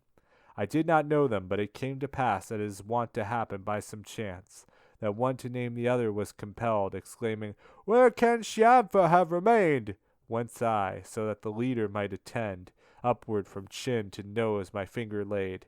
If thou art, reader, slow now to believe, what shall I say? It will no marvel be, for I who saw it can hardly admit it. As I was holding raised on them my brows, behold! A serpent with 6 feet darts forth in front of one, and fastens wholly on him. With middle feet it bound him round the paunch, and with the forward ones his arms it seized, and thrust its teeth through one cheek and the other. The hindermost it stretched upon his thighs, and put his tail through in between the two, and up behind along the reins outspread it. Ivy was never fastened by its barbs onto a tree so as this horrible reptile upon the other's limb entwined its own. Then they stuck close, as if of heated wax they had been made, and intermixed their color. Nor one nor the other seemed now what he was, e'en as proceedeth on before the flame, upward along the paper, a brown color, which is not black as yet, and the white dyes. The other two looked on, and each of them cried out, "O me, Agnello, how thou changest! Behold, thou now art neither 2 nor 1. Already the 2 heads had one become, when there appeared to us 2 figures mingled into one face, wherein the 2 were lost. Of the 4 lists were fashioned the 2 arms, the thighs and legs, the belly and the chest. Members became that never yet were seen. Every original aspect there was cancelled. 2 and yet none did the perverted image appear, and such departed with slow pace, even as a lizard under the great scourge of day's canicular exchanging hedge. Lightning appeareth if the road it cross. Thus did appear coming toward the bellies of the 2 others, a small fiery serpent, livid and black as is a peppercorn. And in that part where I was first received our alignment, it one of them transfixed and downward fell in front of him extended. The one transfixed looked at it, but said not. Nay, rather, with feet motionless, he yawned, just as if sleep or fever had assailed him. He at the serpent gazed, and it at him. One through the mouth spoke violently, and the smoke commingled. Henceforth be silent, Lucan, where he mentions wretched Sabellus and Narcissus, and wait to hear what now shall be shot forth. Be silent, Ovid, of Cadmus and Arethusa, for if him to a snake, her to a fountain, converts he fabling that I grudge him not, because 2 natures never front to front has he transmuted, so that both the forms to interchange their matter ready were. Together they responded in such wise to a fork the serpent cleft his tail, and eke the wounded drew his feet together. The legs together with the thighs themselves adhered so that in little time the juncture no sign whatever made that was apparent. He with the cloven tail assumed the figure the other one was losing, as skin became elastic and the other's hard. I saw the arms draw inward at the armpits, and both feet of the reptile that were short, lengthened as much as those contracted were. Thereafter the hind feet, together twisted, became the member that a man conceals, and of his own the wretch had two created, while both of them the exhalation veils with a new color and engenders hair on one of them and depilates the other. The one uprose and down the other fell, though turning not away their impious lamps, underneath which each one his muzzle changed. He who was standing drew it towards the temples, and from the excess of matter which came thither issued the ears throughout the hollow cheeks. What did not backward run and was retained of that excess made to the face and nose, and the lips thickened as far as was befitting. He who lay prostrate thrusts his muzzle forward, and backward draws the ears into his head, in the same manner as the snail its horns, and so the tongue, which was entire and apt for speech before, is cleft, and the bifort in the other closes up, and the smoke ceases. The soul, which to a reptile had been changed, along the valley hissing takes to flight, and after him the other speaking sputters. Then did he turn upon him his new shoulders, said to the other, I have also run, crawling as I have done along this road. In this way I beheld the seventh ballast shift and reshift, and here be my excuse the novelty, if aught my pen transgress, and notwithstanding that mine eyes might be somewhat bewildered and my mind dismayed, they could not flee away so secretly, but that I plainly saw Pushio Shianchkato, and he it was who stole of 3 companions, which came in the beginning was not changed. The other was he whom thou, Gavil, weepest. Canto XXVI. Rejoice, O Florence, since thou art so great, that o'er sea and land thou beatest thy wings, and throughout hell thy name is spread abroad among the thieves 5 citizens of thine. Like these I found whence shame comes unto me. And thou nearby to no great honor risest, but if when morn is near our dreams are true, feel shalt thou in little time from now what Prato, if none other, craves for thee. And if it now were, it were not too soon, would that it were, seeing it needs must be, for 'twill grieve me more the more I age. We went our way, and up along the stairs the Borns made us descend before, remounted my conductor and drew me, and following the solitary path, among the rocks and ridges of the crag, the foot without the hand sped not at all. Then sorrowed I, and sorrow now again, when I direct my mind to what I saw, and more my genius curb than I am wont, that it may not run unless virtue guide it. And so that if some good star or better thing have given me good, I may myself not grudge it. As many as the hind, who on the hill rests at the time when he who lights the world his countenance keeps least concealed from us, while as the fly gives place unto the gnat. Seeth the glow-worms down along the valley, perchance there where he ploughs and makes his vintage, with flames as manifold, resplendent all, was the 8th Bolgia, as I grew aware as soon as I was where the depth appeared. Such as he who with the bears avenged him, beheld Elijah's chariot at departing. What time the steeds to heaven erect uprose, for with his eye he could not follow it, so as to see aught else than flame alone, even as a little cloud ascending upward. Thus each along the gorge of the entrenchment was moving, for not one reveals the theft, and every flame a sinner steals away. I stood upon the bridge uprisen to see, so that, if I had seized not on a rock, down had I fallen without being pushed. And the leader, who beheld me so attent, exclaimed, Within the fires the spirits are, each swathes himself with that wherewith he burns. My master, I replied, by hearing thee I am more sure, but I surmised already it might be so, and already wished to ask thee, who is within that fire, which comes so cleft at the top, seems uprising from the pyre, where was Eteocles with his brother placed? He answered me, Within there are tormented Ulysses and Diomed, and thus together they unto vengeance run as unto wrath, and there within their flame they do lament the ambush of the horse, which made the door whence issued forth the Romans' gentle seed. Therein is wept the craft, for which being dead Diademia still deplores Achilles, and pain for the Palladium there is born. If they within those sparks possess the power to speak, I said, thee, master, much I pray, and re-pray, that the prayer be worth 1,000, that thou make no denial of awaiting until the horned flame shall hither come. Thou seest that with desire I lean towards it. And he to me, Worthy is thy entreaty of much applause, and therefore I accept it. But take heed that thy tongue restrain itself. Leave me to speak, because I have conceived that which thou wishest, for they might disdain, perchance, since they were Greeks, discourse of thine. When now the flame had come unto that point where to my leader it seemed time and place, after this fashion did I hear him speak. O ye who are twofold within one fire, if I deserved of you while I was living, if I deserved of you, or much or little, when in the world I wrote the lofty verses, do not move on, but one of you declare whither being lost he went away to die. Then of the antique flame the greater horn murmuring began to wave itself about, even as a flame doth with the wind fatigues.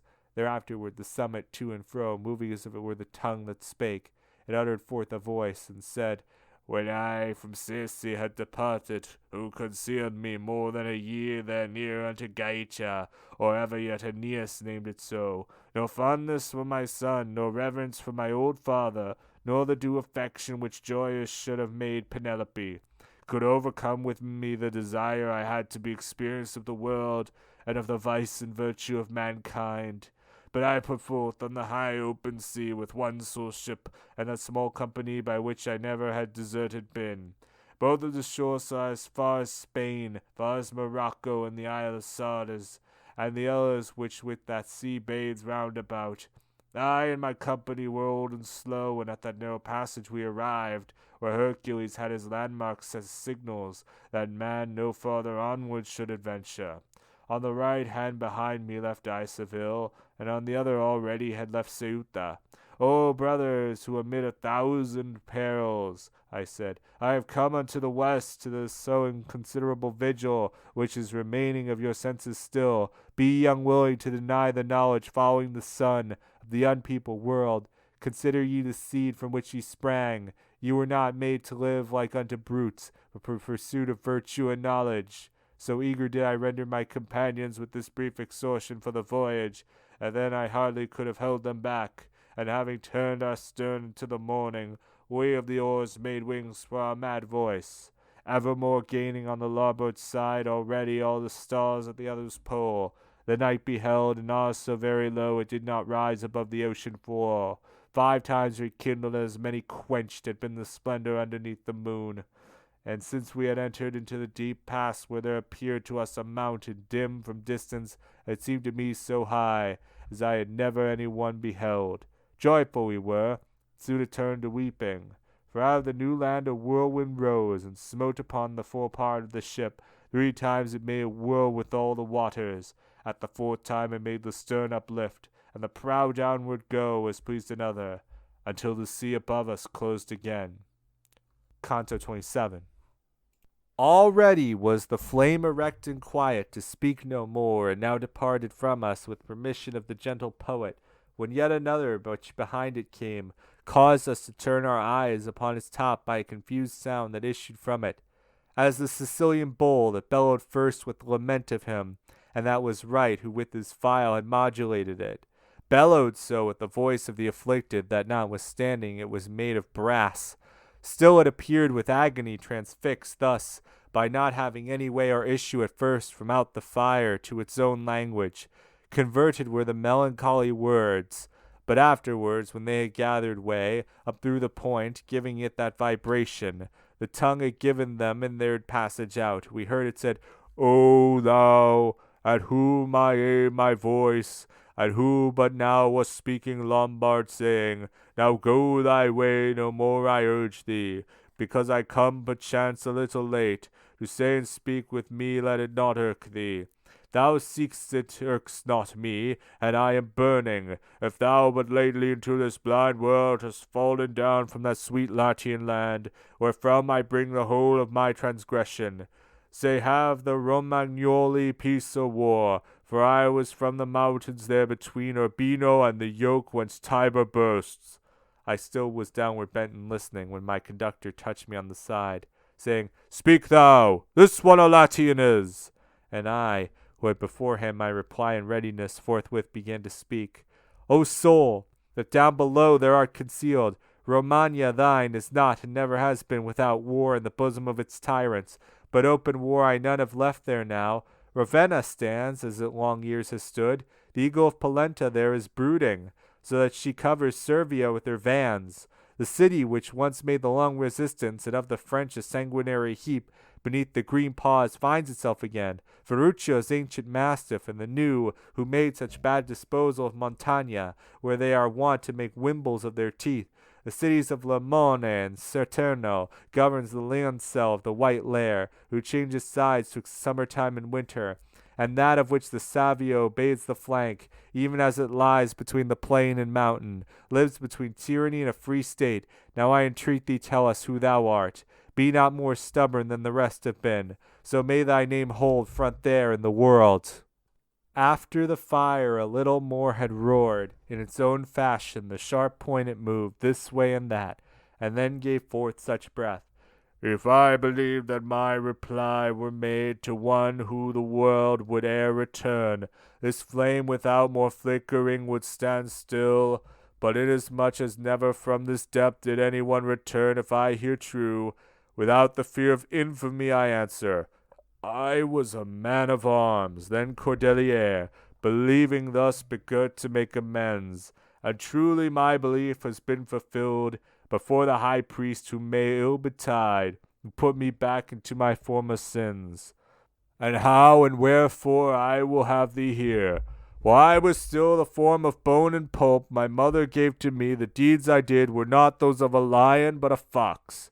The machinations and the covert ways I knew them all, and practised so their craft that to the ends of earth the sound went forth. When now unto that portion of mine age I saw myself arrived, when each one ought to lower the sails and coil away the ropes, that which before had pleased me then displeased me, and penitent and confessing I surrendered. Ah, woe is me! And it would have bestead me, leader of the modern Pharisees, having a war near unto Lateran, and not with Saracens, nor with the Jews, for each one of his enemies was Christian, and none of them have been to conquer Acre, nor merchandising in the Sultan's land, nor the high office, nor the sacred orders in him regarded, nor in me that cord which used to make those girt with it more meagre. But even as Constantine sought out Sylvester to cure his leprosy within Soracte, so this one sought me out as an adept to cure him of the fever of his pride. Counsel he asked of me, and I was silent, because his words appeared inebriate. And then he said, Be not thy heart afraid, henceforth I thee absolve, and thou instruct me how to raise Palestrina to the ground. Heaven have I power to lock and to unlock, as thou dost know, therefore the keys are two, to which my predecessor held not dear. Then urged me on his weighty arguments, there where my silence was worst advice. And said I, Father, since thou washest me of that sin into which I now must fall, the promise, long with the fulfillment short, will make thee triumph in thy lofty seat. Francis came afterward, when I was dead, for me, but one of the black cherubim said to him, Take him not, do me no wrong. He must come down among my servitors, because he gave the fraudulent advice, from which time forth I have been at his hair. For who repents not cannot be absolved, nor can one both repent and will at once, because of contradiction which consents not. O miserable me! How I did shudder when he seized on me, saying, Peradventure, thou didst not think I was a logician. He bore me unto Minos, who entwined 8 times his tail about his stubborn back, and after he had bitten it in great rage, said, Of the thievish fire a culprit this, wherefore here where thou seest am I lost, and vested thus in going I bemoan me. When it had thus completed its recital, the flame departed, uttering lamentations, writhing and flapping its sharp-pointed horn. Onward we passed, both I and my conductor, up o'er the crag above another arch, which the moat covers, where is paid the fee, by those who, sowing discord, win their burden. Canto XXVIII. Whoever could, e'en with untrammeled words, tell of the blood and of the wounds in full, which now I saw by many times narrating, each tongue would for a certainty fall short by reason of our speech and memory, that have small room to comprehend so much. If were again assembled all the people which formerly upon the fateful land of Puglia were lamenting for their blood shed by the Romans in the lingering war, that of the rings made such illustrious spoils, as Livia recorded, who errs not with those who felt the agony of blows, by making counterstand to Robert Guiscard, and all the rest whose bones are gathered still at Ceperano, where a renegade was each Apulian, and at Tagliacozzo, where without arms the old Alardo conquered, and one his limb transpierced, and one lopped off, should show it would be nothing to compare with the disgusting mode of the ninth Bolgia. A cast by loosing centerpiece or cant was never shattered so as I saw one rent from the chin to where one breaketh wind. Between his legs were hanging down his entrails. His heart was visible in the dismal sack that maketh excrement of what is eaten. While I was all absorbed in seeing him, he looked at me, and opened with his hands, his bosom saying, "See now how I rend me, how mutilated, see is Mahomet. In front of me doth Ali weeping go, cleft in the face from forelock unto chin, and all the others whom thou here beholdest, disseminators of scandal and of schism, while living were, and therefore are cleft thus. A devil is behind here who doth cleave us thus cruelly unto the falchion's edge, putting again each one of all his ream, while we have gone round this doleful road, by reason that our wounds are closed again, ere any one in front of him repass. But who art thou that musest on the crag, perchance to postpone going to the pain that is adjudged upon thy accusations?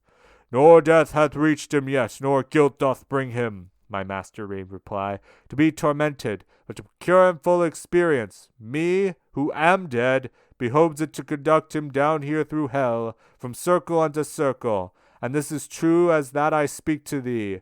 More than 100 were there when they heard him, who in the moat stood still to look at me, through wonderment oblivious of their torture. Now say to Fra Dolcino, then, to arm him, thou who perhaps wilt shortly see the sun, if soon he wishes not here to follow me, so with provisions that no stress of snow may give the victory to the Novarese, which otherwise to gain would not be easy." After 1 foot to go away he lifted, this word did Mahomet say unto me, and to depart upon the ground he stretched it. Another one, who had his throat pierced through, and nose cut off close underneath the brows, and had no longer but a single ear, staying to look in wonder with the others, before the others did his gullet open, which outwardly was red in every part, and said, "O thou, whom guilt doth not condemn, and whom I once saw up in Latian land, unless through great similitude deceive me, call to remembrance Pierre da Messina, if ever thou see again the lovely plain that from Vercelli slopes to Marcabo, and to make it known to the best to Alfano, to Messer Guido and Angiolillo likewise, that if foreseeing here be not in vain, cast over from their vessels shall they be, and drowned near unto the Catolica, by the betrayal of tyrant fell, between the isles of Cyprus and Majorca. Neptune ne'er yet beheld so great a crime. Neither of pirates nor of Gallic people that traitor, who sees only with one eye, and holds the land which someone here with me would fain be fasting from the vision of, will make them come unto a parley with him. Then will do so that to Foccara's wind they will not stand in need of vow or prayer. And I to him, show to me and declare, if thou wouldst have me bear up news of thee, who is this person of the bitter vision? Then did he lay his hand upon the jaw of one of his companions, his mouth oped, crying, "This is he, and he speaks not. This one being banished, every doubt submerged, and Caesar, by affirming the forearmed, always with detriment without delay." Oh, how bewildered unto me appeared, with tongue asunder and his windpipe slit, Curio, who in speaking was so bold, and one who both his hands dissevered had, the stumps uplifting through the murky air, so that the blood made horrible his face, cried out, "Thou shalt remember Mosca also, who said, Alas, a thing has an end, which was an ill seat for the Tuscan people, and death unto thy race," thereto I added, whence he, accumulating woe and woe, departed like a person sad and crazed. But I remained to look upon the crowd, and saw a thing which I should be afraid, without some further proof, even to recount, if it were not that conscience reassures me, that good companion which emboldens man beneath the hauberk of its feeling pure. I truly saw, and still I seem to see it, a trunk without a head walk in like manner, as walked the others of the mournful herd, and by the hair it held the head dissevered, hung from the hand in fashion of a lantern, and that upon us gazed and said, O me, it of itself made to itself a lamp, and they were two in one, and one in two. How that can be, he knows who so ordains it. When it was come close to the bridge's foot, it lifted high its arm with all its head, to bring more closely unto us its words, which were, Behold now the sword penalty, thou who dost breathing go into the dead beholding. Behold, if any be as great as this. And so that thou may carry news of me, know that Bertram de Born am I, the same who gave to the young king the evil comfort. I made the father and the son rebellious. Achitophel not more with Absalom, and David did with his accursed goadings. Because I parted persons so united, parted do I now bear my brain, alas, from its beginning which is in this trunk. Thus is observed in me the counterpoise. Canto XXIX. The many people and the divers wounds these eyes of mine had so inebriated, they were wishful to stand still and weep. But said Virgilius, What dost thou still gaze at? Why is thy sight still riveted down there among the mournful mutilated shades? Thou hast not done so at the other Bolgia. Consider, if to count them thou believest that 22 miles the valley winds, and now the moon is underneath our feet. Henceforth the time allotted us is brief, and more is to be seen than what thou seest. Thou hadst, I made answer thereupon, attended the cause for which I looked, perhaps a longer stay thou wouldst have pardoned.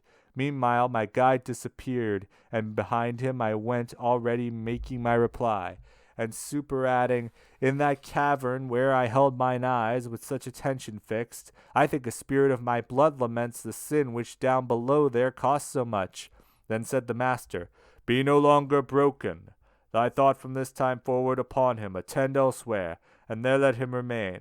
For him I saw below the third bridge, pointing at thee, and threatening with his finger fiercely, and heard him called Jerry del Bello. So wholly at that time wast thou impeded by him who formerly held Altaforte. Thou didst not look that way, so he departed. O my conductor, his own violent death, which is not yet avenged for him, I said, by any who is sharer in the shame, made him disdainful, whence he went away, as I imagined without speaking to me, and thereby made me pity him more. Thus did we speak as far as the first place upon the crag, which the next valley shows down the bottom. There were more light, when we were now right over the last cloister of Malabulge, so that its lay brothers could manifest themselves unto our sight.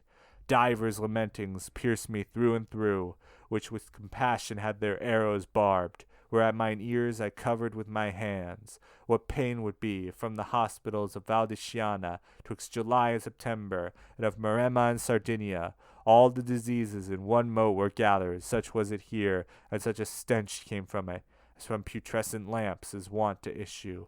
We had descended on the furthest bank from the long crag upon the left hand still, and then more vivid was my power of sight, down toward the bottom where the ministress of the high lord, justice infallible, punishes forgers, which she here records. I do not think a sadder sight to see was in Aegina, the whole people sick, when was the air so full of pestilence, the animals down to the little worm, all fell, and afterwards the ancient people, according as the poets have affirmed, were from the seed of ants restored again. Then was it to behold, through that dark valley, the spirits languished in divers heaps. This on the belly, that upon the back one of the other lay, and others crawling shifted themselves along the dismal road.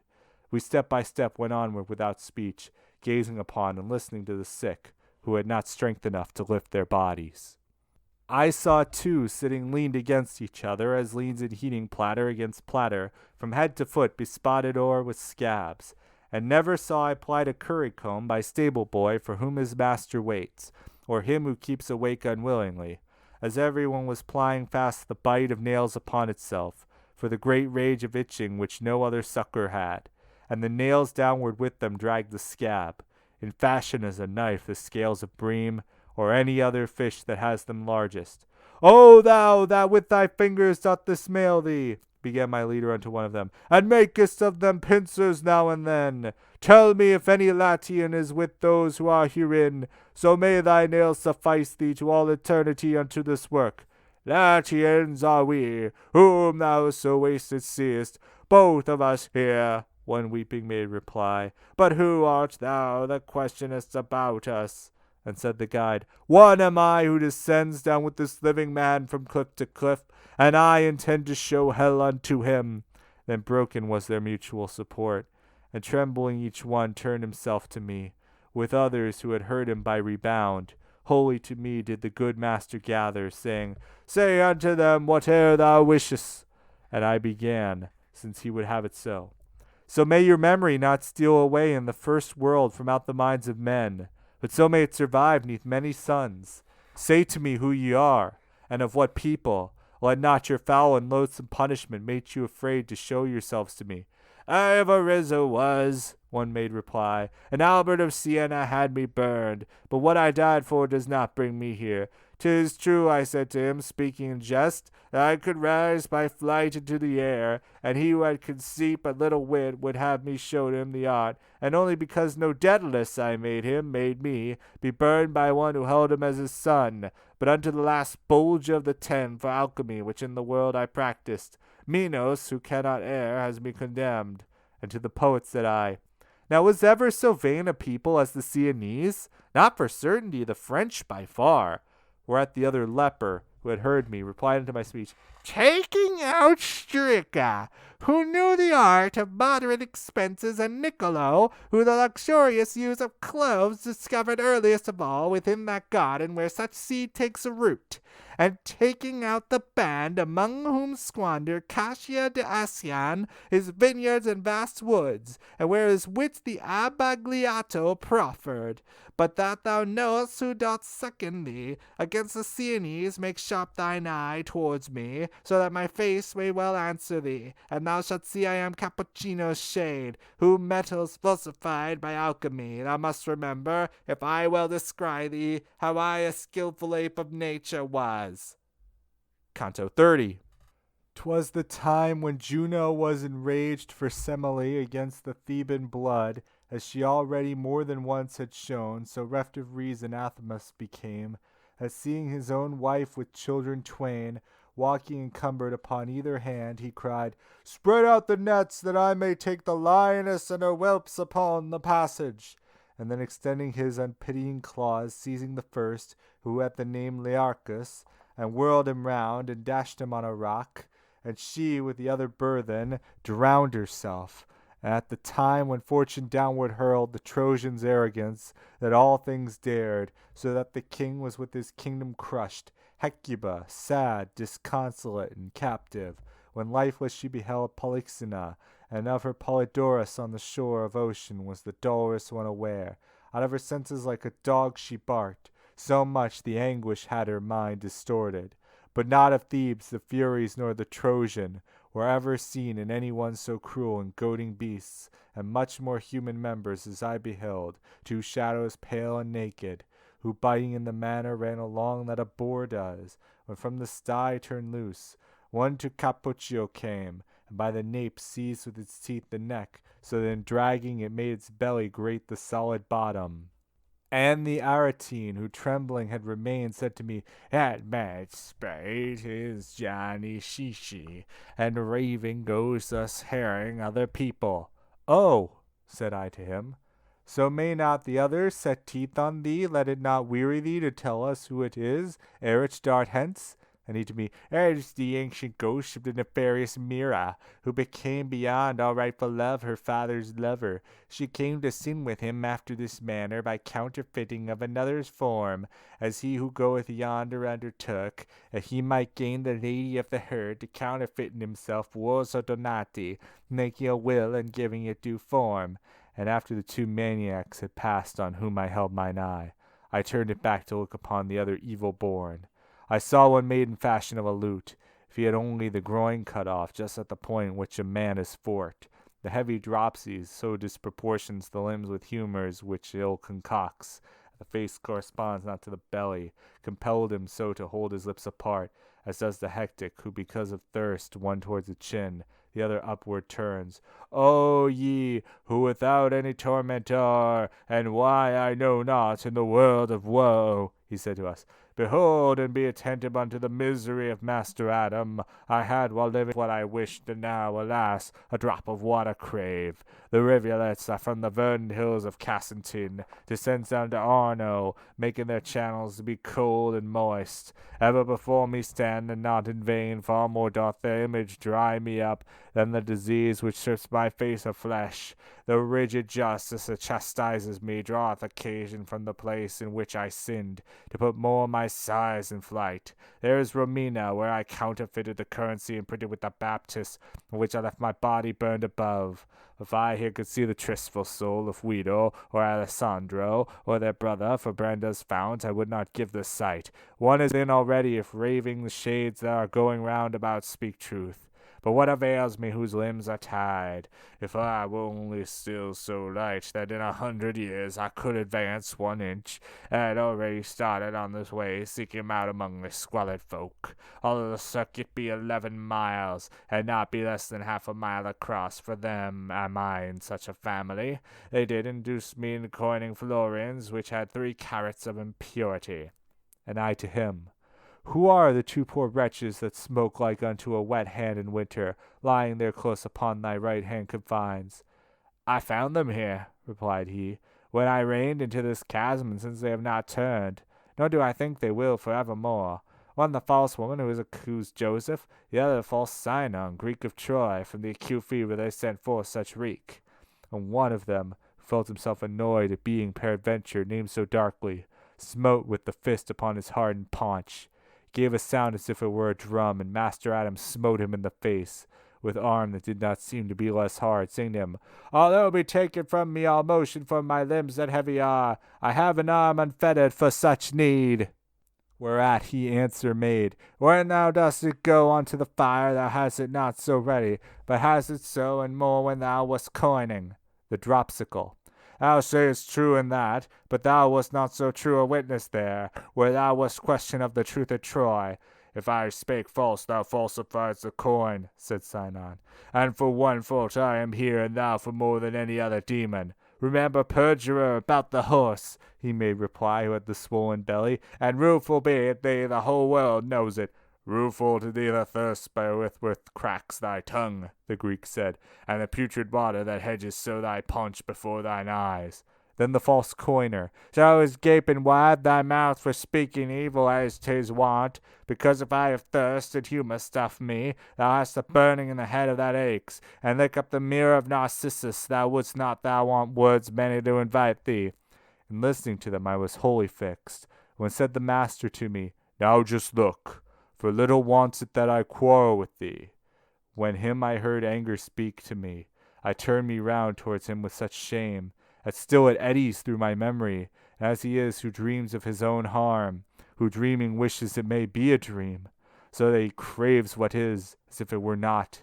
Such I became, not having power to speak, for to excuse myself I wished, and still excused myself, and did not think I did it.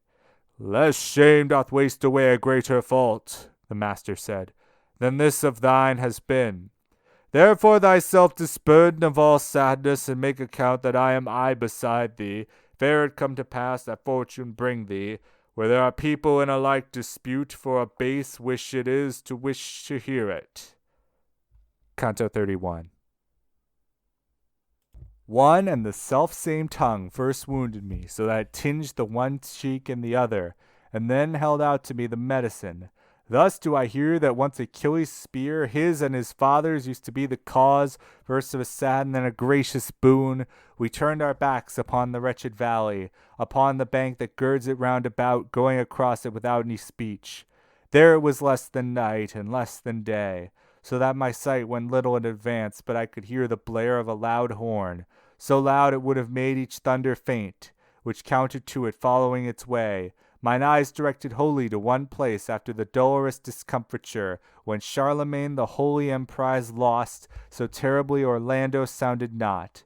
Short while my head turned thitherward, I held where many lofters I seemed to see, whereat I, Master, say, what town is this? And he to me, Because thou peerest forth athwart the darkness at too great a distance, it happens that thou errest in thy fancy. We shalt thou see if thou arrivest there. how much the sense deceives itself by distance. Therefore a little faster spur thee on. Then tenderly he took me by the hand and said, Before we farther have advanced, that the reality may seem to thee less strange, know that these are not towers, but giants. And they are in the well around the bank from the navel downward, one and all of them. As when the fog is vanishing away, little by little doth the sight refigure whate'er the mist that crowds the air conceals. So piercing through the dense and darksome air, more and more near approaching toward the verge, my error fled, and fear came over me, because it's on its circular parapets Monteregione crowns itself with towers, e'en thus the margin which surrounds the well, with one half of their bodies turreted, the horrible giants whom Jove menaces e'en now from out the heavens when he thunders. And I of one already saw the face, shoulders, and breasts, and great part of the belly, and down along indeed, by taking such executors from Mars. And if of elephants and whales she doth not repent her, whosoever looketh softly, more just and more discreet will hold her for it. For where the argument of intellect is added unto evil will and power, no rampart can the people make against it. His face appeared to me as long and large as is at Rome the pine cone of St. Peter's, and in proportion were the other bones, so that the margin which apron was down from the middle showed so much of him above it, that to reach up to his hair 3 Frieslanders in vain had vaunted them. For I beheld 30 great palms of him down from the place where man his mantle buckles. Raphael Menamecis abianmir, began to clamor the ferocious mouth, to which were not befitting sweeter psalms, and unto him, my guide, soul idiotic, keep to thy horn and vent thyself with that. When wrath or other passion touches thee, search round thy neck, and thou wilt find the belt, which keeps it fastened, O bewildered soul, and see it where it bars thy mighty breast. Then said to me, He doth himself accuse. This one is Nimrod, by whose evil thought one language in the world is not still used. Here let us leave him, and not speak in vain, for even such to him is every language as is to others, to which to none is known. Therefore a longer journey did we make, turned to the left, and a crossbow shot off. We found another far more fierce and large, and binding him, who might the master be, I say, but he had pinioned close behind the right arm and in front the other, with chains that held him so begirt about from the neck down, that on the part uncovered it wound itself as far as the 5th gyre. This proud one wished to make experiment of his own power against the supreme Jove, my leader said. Once he has such a guerdon, Ephialtes is his name, he showed great prowess. What time the giants terrified the gods, the arms he wielded nevermore he moved. And I to him, If possible, I should wish that of the measureless Briareus these eyes of mine might have experience. Whence he replied, Thou shalt behold Antaeus, close by here, who can speak and is unbound, who at the bottom of all crime shall place us. Much far yon is he whom thou wouldst see, and he is bound and fashioned like this one, save that he seems in aspect more ferocious. There never was an earthquake of such might that could shake a tower so violently, as Ephialtes suddenly shook himself. Then was I more afraid of death than ever, for nothing more was needful than the fear.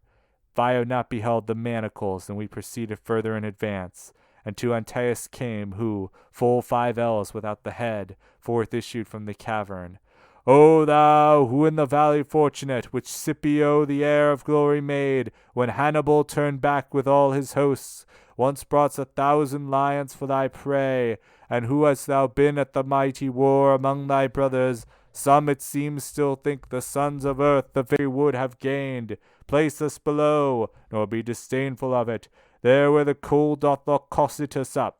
Make us not go to Titius nor Typhoeus.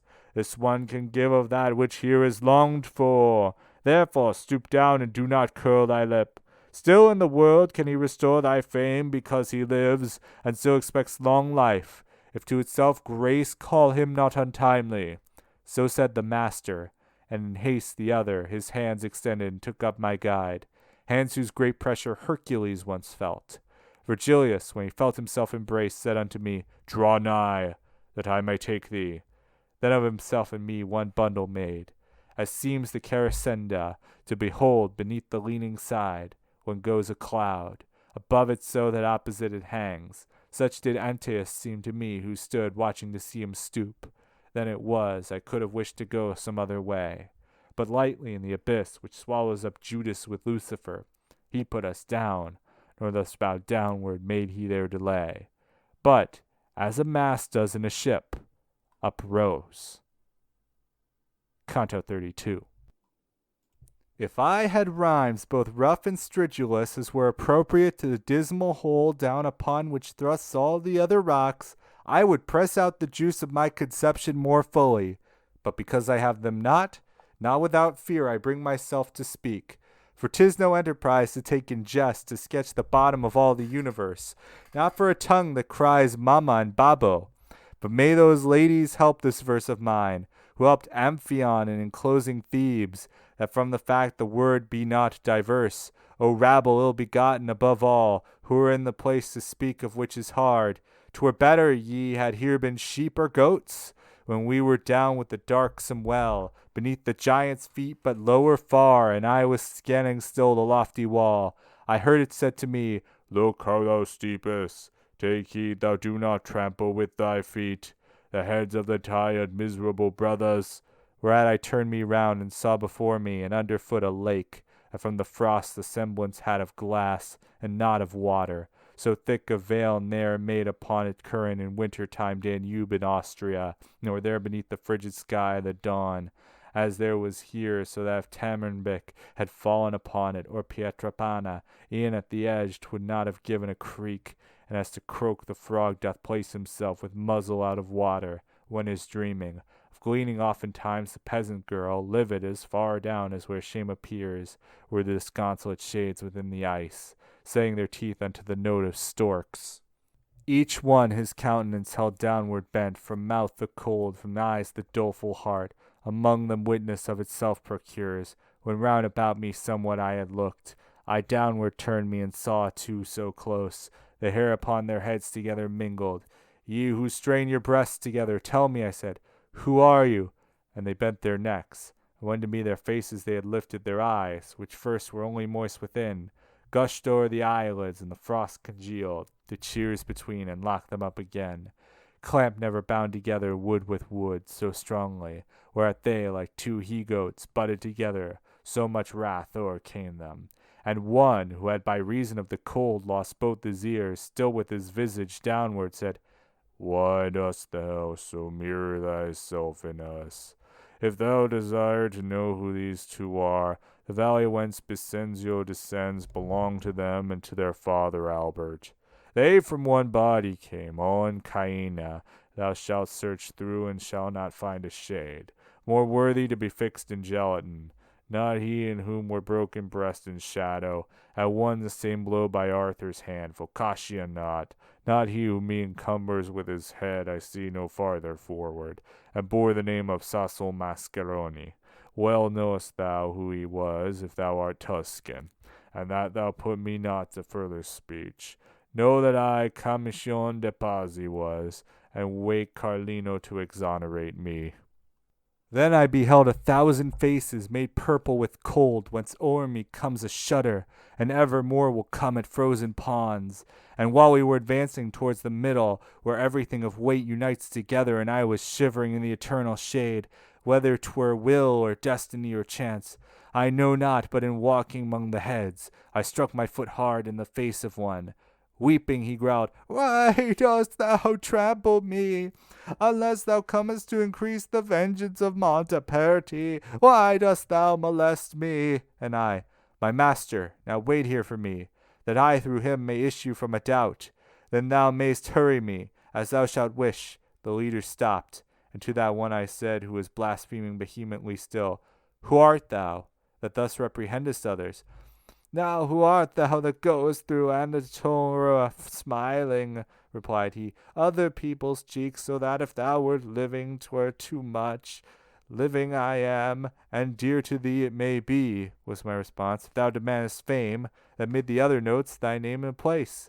And he to me, For the reverse I long, take thyself hence and give me no more trouble, for ill thou knowest to flatter in this hollow. Then by the scalp behind I seized upon him and said, It must needs be thou name thyself. will not a hair remain upon thee here. Whence he to me, Oh, thou strip off my hair, I will not tell thee who I am, nor show thee, if on my head 1,000 times thou fall. I had his hair in hand already twisted, and more than one shock of it had pulled out, he barking with his eyes held firmly down, when cried another, What doth ail thee, Bocca? Is not enough to clatter with thy George, but thou must bark. What devil touches thee? Now, said I dare not to have thee speak, accursed traitor, for unto thy shame I will report of thee veracious news. Begone, replied he, and tell what thou wilt, but be not silent, if thou issue hence, of him who had just now his tongue so prompt. He weepeth here the silver of the French. I saw, thus canst thou phrase it, him of Duera, thou where the sinners stand out in the cold. If thou shouldst question be who else was there, thou hast beside thee him of Beccaria, of whom the Gorget Florence slit asunder, Gianni del Solander, I think, may be. Wander with Ganelon and Tebaldello, who opened Faenza when the people slept. Already we had gone away from him, when I beheld two frozen in one hole, so that one head a hood was to the other, and even as bread, though hunger is devoured, the uppermost on the other set his teeth. There where the brain is to the nape united, not in another fashion Titius gnawed the temples of Menelaus in disdain, than that one did the skull and the other things.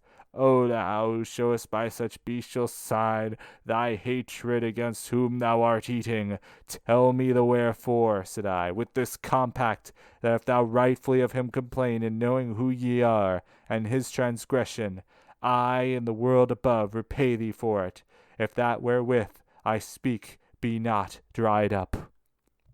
Canto XXXIII. His mouth uplifted from his grim repast, that sinner, wiping it upon the hair of the same head that he behind had wasted. Then he began, How wilt that I renew that desperate grief which wrings my heart already, to think of only ere I speak it? But if my words be seed that I may bear fruit of infamy to the traitor whom I gnaw, speaking and weeping shalt thou see together. I know not who thou art, nor by what mode thou hast come down here, but a Florentine thou seemest to me truly when I hear thee. Thou hast to know I was Count Ugolino, and this was Ruggieri the Archbishop. Now I will tell thee why I am such a neighbor, that by effect of his malicious thoughts, trusting in him, I was made prisoner, and after put to death I need not say. But nevertheless what thou canst not have heard, that is to say, how cruel was my death. Here shalt thou, and shalt thou know if he has wronged me. A narrow perforation in the mew, which bears, because of me, the title of famine, and which others still must be locked up, had shown me through its opening many moons. Already when I dreamed the evil dream of which the future rent for me the veil, this one appeared to me as lord and master hunting the wolf, and whelps upon the mountain for which the Pisans cannot look a see, with sleuth-hounds gaunt and eager and well-trained, Gualandi with Sismondi and Lanfranchi, he had sent out before him to the front. After brief course seemed unto me forespent the father and the sons, and with sharp tushes, it seemed to me I saw their flanks ripped open. When before the morrow was awake, moaning amid their sleep, I heard my sons, who with me were, asking for their bread. Cruel indeed art thou, if yet thou grieve not, thinking of what my heart foreboded me, and weep'st thou not where thou art wont to weep out. They were awake now, and the hour drew nigh at which our food used to be brought to us, and through his dream was each one apprehensive. And I heard locking up the under door of the horrible tower, whereat without a word I gazed into the faces of my sons. I wept not. I within so turned the stone they wept, and darling little Anselm mine said, Thou dost gaze so, father, what doth ail thee? Still not a tear I shed, nor answer made all of that day, nor yet the night thereafter, until another sun rose on the world. As now a little glimmer made its way into the dolorous prison, and I saw upon four faces my own very aspect, both of my hands in agony I bit, and thinking that I did it from desire of eating, on sudden they uprose. They said, Father, much less pain 'twill give us, if thou do eat us, thyself didst close us with this poor flesh, and though thou strip it off. I calmed me then, not to make them more sad, That day we all were silent, and the next. Ah, obdurate earth, wherefore didst thou not open? When we had come unto the fourth day, Gado threw himself down, outstretched below my feet, saying, My father, why dost thou not help me? And there he died. And as thou seest me, I saw the three fall one by one between the fifth day and the sixth, whence I betook me, already blind to groping over each, and 3 days cold them after they were dead. Then hunger did what sorrow could not do. When he had said this, with his eyes distorted, the wretched skull resumed he with his teeth, which as a dog's upon the bone were strong. Ah, Pisa, thou opprobrium of the people of the fair land, there where the sea doth sound, since slow to punish thee thy neighbors are, let the Capraria and Gorgona move, and make a hedge across the mouth of Arno, that every person in thee it may drown. For if Count Ugolino had the fame of having in thy castles thee betrayed, thou shouldst not on such cross have put his sons, guiltless of any crime, thou modern Thebes. Their youth made Ugoscione and Brigata, and the other two my song doth name above. We passed still farther onward, where the ice, another people ruggedly in swathes, not downward turned, but all of them reversed. Weeping itself there does not let them weep, and grief that finds a barrier in the eyes turns itself inward to increase the anguish, because the earliest tears a cluster form, and the manner of a crystal visor fill all the cup beneath the eyebrow full. And notwithstanding that, as in a callous, because of cold, all sensibility, its station had abandoned my face, still it appeared to me I felt some wind, whence I, my master, who sets this in motion, is not below here every vapor quenched? Whence he to me, Full soon shalt thou be where thine eye shall answer make to thee of this, seeing the cause which raineth down the blast. And one of the wretches of the frozen crust cried out to us, O sir, so merciless that the last post is given unto you. Lift from mine eyes the rigid veils, that I may vent the sorrow which impregns my heart, a little ere the weeping recongeal. Whence I to him, If thou wouldst have me help thee, say who thou wast. And if I free thee not, may I go to the bottom of the ice? Then he replied, I am Friar Alberigo. He am I, of the fruit of the bad garden, who here a date am getting for my fig. Oh, I said to him, now art thou too dead? And he to me, How may my body fare up in the world? No knowledge I possess. Such an advantage has this Ptolemaea, that oftentimes the soul descendeth here sooner than Atropos in motion sets it, and that thou mayest more willingly remove from my countenance these glassy tears. Know that as soon as any soul betrays, as I have done, his body by a demon is taken from him, who therefore rules it, until his time has wholly been revolved. Itself down rushes into such a cistern, and still perchance above appears the body of yonder shade that winters here behind me. This thou shouldst know if thou hast just come down. It is Sir Branca de Oria, and many years have passed away since he was thus locked up. I think, said I to him, thou dost deceive me, for Branca de Oria is not dead yet, and eats and drinks and sleeps, and puts on clothes, in the moat above, said he, of Malabranche, there where is boiling the tenacious pitch. As yet had Michael Zanke not arrived, when this one left a devil in his stead, in his own body, and one near of kin, who made together with him the betrayal. But hitherward stretch out thy hand, forthwith open my eyes. And open them I did not. And to be rude to him was courtesy. Ah, Genoese, ye men at variance, with every virtue, full of every vice, wherefore are ye not scattered from the world? With the vilest spirit of Romagna, I found of you one such, who for his deeds in soul already in Cocytus bathes, and still above in body seems alive. Canto XXXIV. Vexillia regis prodeunt inferni. Towards us therefore look in front of thee, my master said, if thou discernest him. As when there breeds a heavy fog, or when our hemisphere is hearkening to night, appears far off a mill the wind is turning. Methought that such a building then I saw, and for the wind I drew myself behind my guide, because there was no other shelter. Now was I, and with fear in verse I put it, there where the shades were wholly covered up, and glimmered through unlike unto straws in glass. Some prone are lying, others stand erect, this with the head, and that one with the soles, another bow-like, face to feet inverts. When I advanced so far we had proceeded, that my master pleased to show to me the creature who once had the beauteous semblance. He from before me moved and made me stop, saying, Behold this, and behold the place where thou with fortitude must arm thyself. How frozen I became, and powerless then. Ask it not, reader, for I write it not, because all language would be insufficient. I did not die, and I alive remain not. Think for thyself now, hast thou aught of wit? What I became, being of both deprived. The emperor of the kingdom dolorous from his mid-breast forth issued from the ice. And better with a giant I compare than do the giants with those arms of his. Consider now how great must be that whole, which unto such a part conforms itself. Were he as fair once as he now is foul, and lifted up his brow against his Maker, well may proceed from him all tribulation. Oh, what a marvel it appeared to me, when I beheld 3 faces on his head. The one in front, and that vermilion was, 2 were the others that were joined with this, above the middle part of either shoulder, and they were joined together at the crest. And the right-hand one seemed twixt white and yellow. The left was such to look upon as those who come from where the Nile falls valleyward. Underneath each came forth 2 mighty wings, such as befitting were so great a bird. Sails of the sea I never saw so large. No feathers had they, but as of a bat their fashion was, and he was waving them, so that 3 winds proceeded forth therefrom. Thereby Cocytus wholly was congealed.